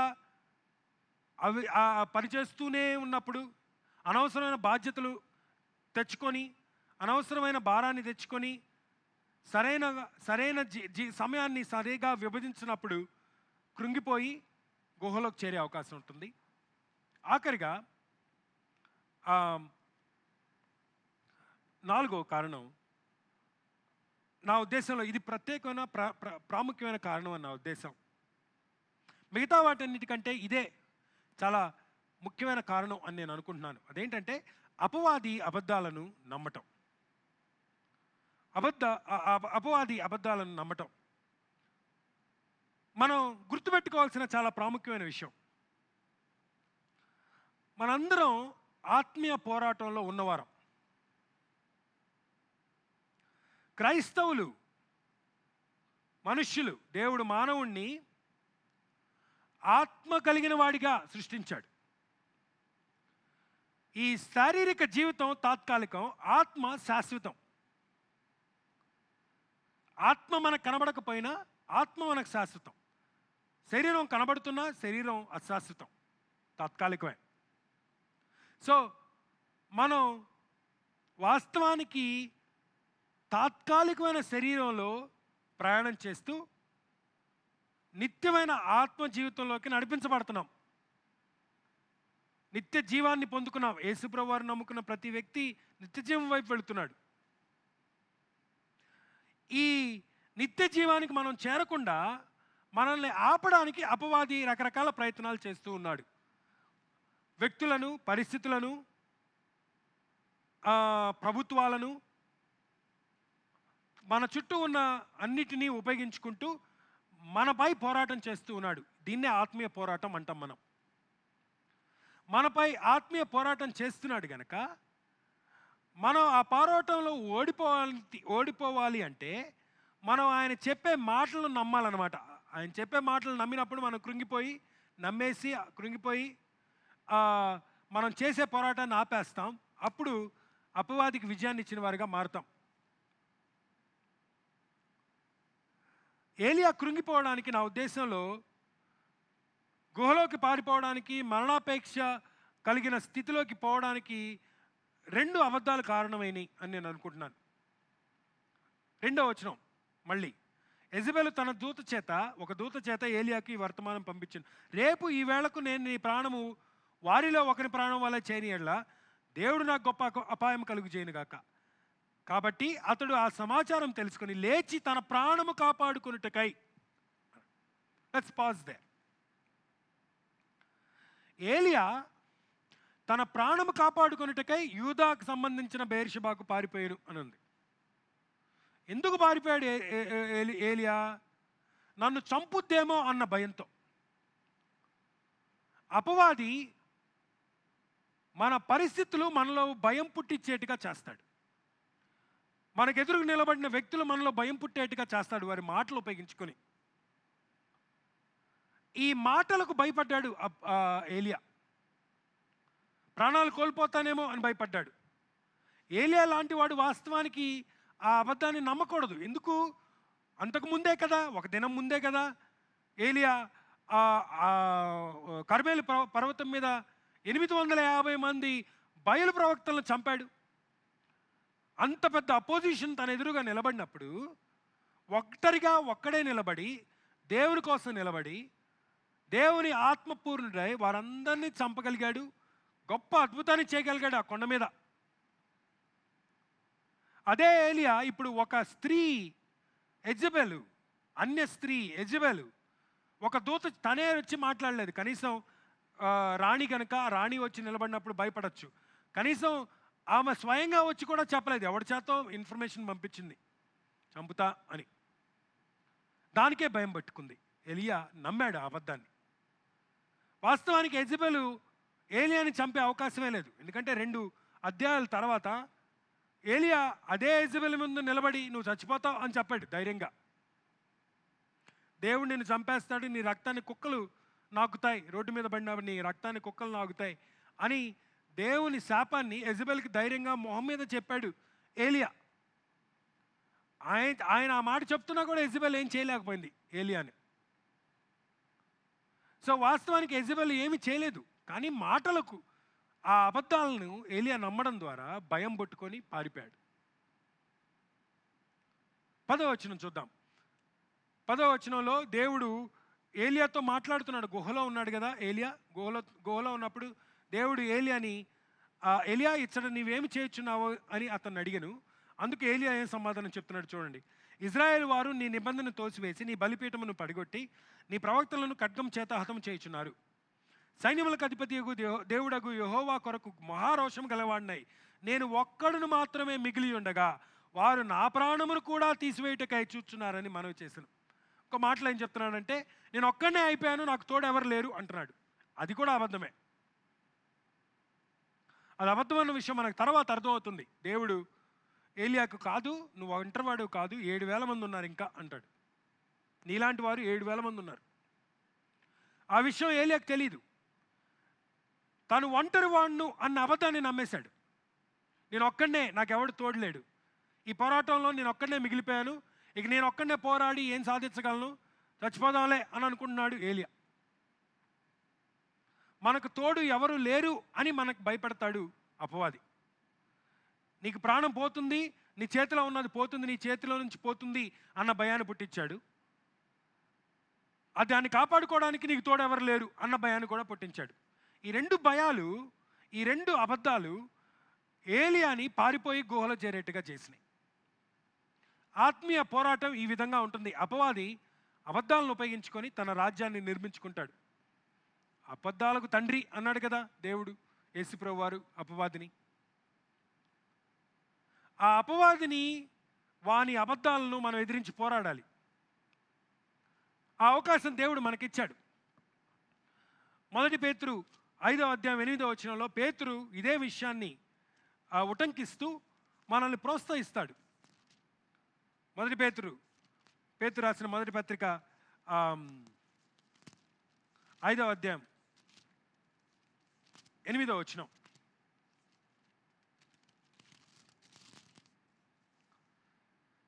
నిబ్బరమైన బుద్ధి గలవారై మెలకువగా ఉండుడి. మీ విరోధి అయిన అపవాది గర్జించు సింహం వల్లే ఎవనిని మింగుదనా అని వెతుకుతూ తిరుగుచున్నాడు. లోకమందున్న మీ సహోదరుల యందు ఈ విధమైన శ్రమలే నెరవేర్చున్నవని ఎదుర్కొని విశ్వాసమందు స్థిరులై వానిని ఎదిరించుడి. అపవాది గర్జించు సింహం వల్లే తిరుగుతున్నాడు కనుక వాడిని ఎదుర్కోనండి అంటున్నాడు. వాడు గర్జిస్తున్నాడు తప్ప అంతకుమించి ఏం చేయలేడు, కాబట్టి ఎదుర్కో అంటున్నాడు అనమాట పేతురు. నిన్ను భయపెట్టడం తప్ప ఏం చేయలేడు వాడు. భయపెట్టిన మాటలు నీ జీవితంలో నీ మీద చేయలేడు, వాటిని నీ మీదకి తీసుకురాలేడు, నువ్వు అవకాశం ఇస్తే తప్ప. అదే నువ్వు ఎదిరించి నిలబడ్డావు అనుకోండి, నీ ఎదుటి నుంచి వాడు పారిపోతాడు, ఉండలేడు. నీలో ఉన్న శక్తి వానిలో ఉన్న శక్తి కంటే గొప్పది. నీలో ఉన్నవాడు వాడి కంటే గొప్పవాడు. దేవుడు మనలో ఉన్నాడు, యేసు ప్రభువారు మనలో ఉన్నాడు, పరిశుద్ధాత్మ దేవుడు మనలో ఉన్నాడు, మనల్ని నింపున్నాడు. ఆయన శక్తి, మనం ఎదుర్కొంటున్న ఆ అపవాది కంటే గొప్పది. ఆయన శక్తి వాడి అబద్ధాల కంటే ఆయన సత్యం గొప్పది. కనుక మనం భయపడాల్సిన అవసరం లేదు. వాస్తవానికి దేవుడు మనకు కావాల్సిన అధికారాన్ని, ఆయుధాలను కూడా చేతిలోనే పెట్టాడు. నువ్వు భయపడాల్సిన అవసరం లేదు. చూసారా, వాక్యంలో చెప్పాడు కదా, నువ్వు భయపడాల్సిన అవసరం లేదు, వాడిని ఎదుర్కొని నిలబడు అని. ఎఫెసీ పత్రిక 6వ అధ్యాయం 11వ వచనంలో పౌలు ఆయన మనకిచ్చిన ఆయుధాల గురించి రాసుకుంటూ వెళ్ళాడు. మీరు అపవాది తంత్రములను ఎదిరించుటకు శక్తిమంతులగునట్లు దేవుడిచ్చు సర్వాంగ కవచమును ధరించుకొనుడి అని. ఆయన మనకు ఒక సర్వాంగ కవచం ఇచ్చాడు, మనల్ని మనం ప్రొటెక్ట్ చేసుకోవడానికి, వాడు చేసిన దాడిని ఎదుర్కోవడానికి, వాడిని ఎదిరించి వాడిని ఓడించడానికి కావాల్సిన కవచం ఇచ్చాడు ఆల్రెడీ. దానికి కావాల్సిన శక్తిని ఇచ్చాడు. ఆ సర్వాంగ కవచాన్ని ఉపయోగించుకోవడానికి కావాల్సిన శక్తిని ఇచ్చాడు. నువ్వు వాడి ఎదురుగా నిలబడినప్పుడు వాడిని నుంచి పారిపోతాడు అని నీకు అధికారాన్ని కూడా ఇచ్చాడు. దేవుడిచ్చిన ఆ అధికారంతో, ఆయుధాలతో పోరాటం నేర్చుకుందాం, పోరాటం ప్రారంభిద్దాం. లేకపోతే వాడి అబద్ధాలు మన జీవితాన్ని కృంగిన స్థితిలోకి తీసుకెళ్తాయి. అవి నమ్మి అనేక మంది తమ జీవితాలను కోల్పోయారు, తమ ఆత్మహత్యలు చేసుకొని దేవుని ప్రణాళిక భూలోకంలో వారి ద్వారా నెరవేర్చబడకుండా ఆపేశారు. వారి జీవితంలో నెరవేర్చకుండా ఆపుకున్నారు. కోర్స్ దేవుని ప్రణాళిక ఖచ్చితంగా నెరవేర్చబడుతుంది. ఆయన ప్రణాళిక ఎప్పటికీ నెరవేర్చబడేదిగానే ఉంటుంది. కానీ నీ పాత్ర, ఆ ప్రణాళిక నెరవేర్పులో నీ పాత్ర నువ్వు సంపూర్తి చేసే అవకాశం కోల్పోయే స్థితి కూడా రావచ్చు. కృంగిన స్థితిలో గుహలోనే ఉంటే దేవుడు మనం ఆ గుహలో ఉండిపోయి అక్కడే కృంగిపోయి ఆత్మహత్య ఆలోచనలతో, మరణాలోచనలతో ఉండడం ఆయనకి ఇష్టం లేదు. ఆ గుహలో నుంచి బయటికి తీసుకురావాలి అని ఆయన ఆశపడుతున్నాడు, ఇష్టపడుతున్నాడు. నువ్వు అంగీకరిస్తే ఆ గుహలో నుంచి ఆయన నిన్ను బయటికి తీసుకొస్తాడు. ఏలియాని ఏ విధంగా ఆ గుహలోంచి బయటికి తీసుకొచ్చాడో అదేవిధంగా. దాని గురించి మనం తర్వాత మాట్లాడుకుందాం వచ్చే వారం. ఈ దినం ఈ గుహ అనుభవంలోనికి మనం ఎందుకు వెళతామో నేర్చుకున్నాం. గుహల్లోకి మనం ఎందుకు చేరతామో నేర్చుకున్నాం ఏలియాని చూస్తూ. 4 ప్రాముఖ్యమైన కారణాలను చూసాం. ఈ కారణాలు వల్ల మీరు ఒకవేళ గుహానుభవంలోనికి వెళ్ళినట్లయితే, గుహలోనే ఉన్నట్లయితే, ఈ దినం మీరు ఆ విధంగా ఉండాల్సిన అవసరం లేదు అని తెలుసుకోనండి. గుహలో నుంచి బయటికి రావడానికి దేవుడు మీకు సహాయం చేయబోతున్నాడు అని నమ్మండి. ఒకవేళ మీరు ఆ గుహకు వెళ్ళే దారిలో ఉన్నారేమో, వీటి వల్ల, ఒంటరితనం వల్ల, ఏకాంతత్వం వల్ల, అలాంటి మనస్తత్వం ఉండుంటే దాన్ని మార్చుకోనండి. సహవాసంలో చేరండి. మన సహవాసం అవసరం. ఒకవేళ నిన్ను నువ్వు ఇతరులతో పోల్చుకొని కృంగిపోతున్నావేమో, ఇతరులతో నిన్ను నువ్వు పోల్చుకోవడం మాని, నీవే ఒక ప్రత్యేకమైన వ్యక్తిగా సృష్టింపబడ్డావు, ఒక ప్రత్యేకమైన విధి, ప్రత్యేకమైన ఉద్దేశం నిమిత్తం నియమించబడ్డావు, నీ కొరకు ఒక ప్రత్యేకమైన ప్రణాళిక కలుగున్నాడు దేవుడు అన్న విషయాన్ని మీరు గుర్తించి నమ్మండి. తద్వారా స్వతంత్రులుగా జీవించే అవకాశం ఉంటుంది. ఒకవేళ జీవితంలో ఉన్న బాధ్యతలు, భారాలు, ఈ పోరాటం, ప్రయాణంలో సమతూకం లేకుండా జీవిస్తున్నావేమో, సమతుల్యత లేని జీవన శైలిని అలవాటు చేసుకున్నావేమో, ఏ విషయాల్లో ప్రాధాన్యతలు చేసుకోవాలో, సమయాన్ని ఎలా విభజించుకుంటే నీకు మంచిదో వాటి విషయంలో జ్ఞానాన్ని నిమ్మని దేవుణ్ణి అడుగు. విభజించుకో, విశ్రాంతి తీసుకో, పని చేయి. తద్వారా సమతుల్యత కోల్పోకుండా నువ్వు ఉండగలవు. అన్నిటికంటే ముఖ్యంగా ఆత్మీయ పోరాటంలో ఉన్నావన్న విషయాన్ని గుర్తించి అపవాది అబద్ధాలను నమ్మకుండా ఉండు. వాడిని ఎదుర్కో. ఆయన నీకు ఇచ్చిన అధికారాన్ని, ఆయుధాన్ని ఉపయోగించుకొని ఆయన శక్తితో నింపబడి వాడిని ఎదుర్కోవడానికి సిద్ధపడు. ఎదుర్కోవడం ప్రారంభించు. నువ్వు గెలుస్తావు. గుహలోకి వెళ్లకుండా ఉంటావు. ప్రార్థన చేసుకుందాం. తండ్రి, ఈ దినం మీరు మాతో ఏలియా జీవితం ద్వారా మాట్లాడినందుకు నీకు వందనాలు. మేమందరం కూడా మా జీవితంలో ఏదో ఒక సమయంలో కృంగిన స్థితిలోకి వెళ్ళే అవకాశం ఉంది అన్న విషయాన్ని మీరు జ్ఞాపకం చేశారు. గుహానుభవంలోనికి వెళ్ళే అవకాశం ఉంది అని జ్ఞాపకం చేశారు. అవి తప్పించుకోవడానికి ఏలియా జీవితంలోంచి కొన్ని కారణాలు మాకు చూపించారు, ఎందుకు గుహలోకి ఏలియా చేరాడో అన్న విషయాన్ని. ఒకవేళ మాలో ఎవరైనా సరే అలాంటి మార్గంలో ఉన్నట్లయితే, గుహకు చేరే మార్గంలో ఉన్నట్లయితే, ఒకవేళ ఇవి కారణంగా మారుతున్నాయేమో చూసుకోవడానికి సహాయం చేయండి. వీటిని అవాయిడ్ చేయడానికి మాకు సహాయం చేయండి. కావలసిన జ్ఞానాన్ని దయచేయండి. ఏకాంతత్వంతో ఉంటే సహవాసంలో చేరే మనస్సును దయచేయండి. ఇతరులతో పోల్చుకునే మనస్తత్వం ఉంటే అది మానుకొని నేను ప్రత్యేకమైన వ్యక్తిని, ప్రత్యేకమైన కారణం, ఉద్దేశం చేత సృష్టింపబడ్డాను అన్న విషయాన్ని మేము జ్ఞాపకం చేసుకొని నీవు మా పట్ల కలిగిన చిత్తంలో నిశ్చేతత ఉండునట్లు సహాయం చేయండి. ప్రభువా, ఒకవేళ మా భారాలు, బాధ్యతలు సమతూకం లేకుండా ఉన్నాయేమో, మా జీవితంలో విశ్రాంతి లేకుండా పనిచేస్తున్నామేమో, దాని విషయంలో మాకు తెలివిని దయచేయండి. సమతూకంతో, సమతుల్యతతో జీవించడానికి మాకు సహాయం చేయండి. మా జీవితాన్ని సరైన దారిలో పెట్టుకొని మా పరుగును ముగించడానికి మాకు సహాయం చేయండి. పరిశుద్ధాత్మ దేవా, దానికి కావాల్సిన క్రమశిక్షణను, జ్ఞానాన్ని దయచేయండి. అన్నిటికంటే ముఖ్యంగా మేము ఆత్మీయ పోరాటంలో ఉన్నామన్న విషయాన్ని జ్ఞాపకం చేసుకొని అపవాది మా జీవితం మీద పదే దాడులు చేస్తున్నాడు. మా విశ్వాసాన్ని మేము కోల్పోయేట్టుగా చేయడానికి పరిస్థితులను మా జీవితంలో కల్పించి మేము ప్రభా నీ మీద నుంచి దృష్టి కోల్పోయి ప్రభా వాటి మీద దృష్టి పెట్టి కృంగిపోయే స్థితిలోకి మేము వెళ్ళేట్టుగా వాడి ప్రయత్నాలు చేస్తున్నాడు అన్న విషయాన్ని మేము జ్ఞాపకం చేసుకొని గుర్తించి ప్రభా నీవిచ్చిన అధికారాన్ని, ఆయుధాన్ని మా చేతిలో ఉంచుకొని ప్రభా అపవాదిని ఎదుర్కొని, వాడి కుయుక్తులను ఎదుర్కొని, తంత్రాలను ఛేదించడానికి సహాయం చేయండి. అపవాది అబద్ధాలను నమ్మకుండా ప్రభా మాలో జ్ఞానాన్ని, సత్యాన్ని నింపండి. నీ వాక్యం చేత మాకు కావలసిన విషయాలను బోధించి సత్యంతో నింపబడినట్లు సహాయం చేయండి. సత్యము మమ్మలను స్వతంత్రులుగా చేయును అని కుమారుడు ప్రభా భూలోకంలో ఉన్నప్పుడు తెలియజేశాడు యేసు ప్రభువారు. ఆ మాట మేము నమ్మి ఆ సత్యంలో స్వతంత్రులుగా జీవించడానికి సహాయం చేయండి. మరొకసారి ప్రభా ఈ దినం ఈ విధంగా మేమందరం కలుసుకొని నీ వాక్య ధ్యానం చేస్తూ నిన్ను ఆరాధించి ప్రభా నీ కొరకు ప్రభా మా జీవితాలను ఈ సమయాన్ని వెచ్చించడానికి మీరు ఇచ్చిన అవకాశాన్ని బట్టి నీకు వందనాలు. మీరు మాతో మాట్లాడిన విధానాన్ని బట్టి నీకు వందనాలు తెలియజేస్తున్నాం. తిరిగి మేము కలుసుకునేంత వరకు కూడా మీ రెక్కల క్రింద మమ్మల్ని కాపాడండి ప్రభా. కృంగిపోయిన స్థితిలో ఉన్న వారిని లేవనెత్తండి, గుహలో ఉన్న వారిని బయటకు తీసుకురండి. నీ శక్తితో, నీ ఆత్మతో నింపండి, నీ ప్రత్యక్షతను వారికి కలుగు చేయండి.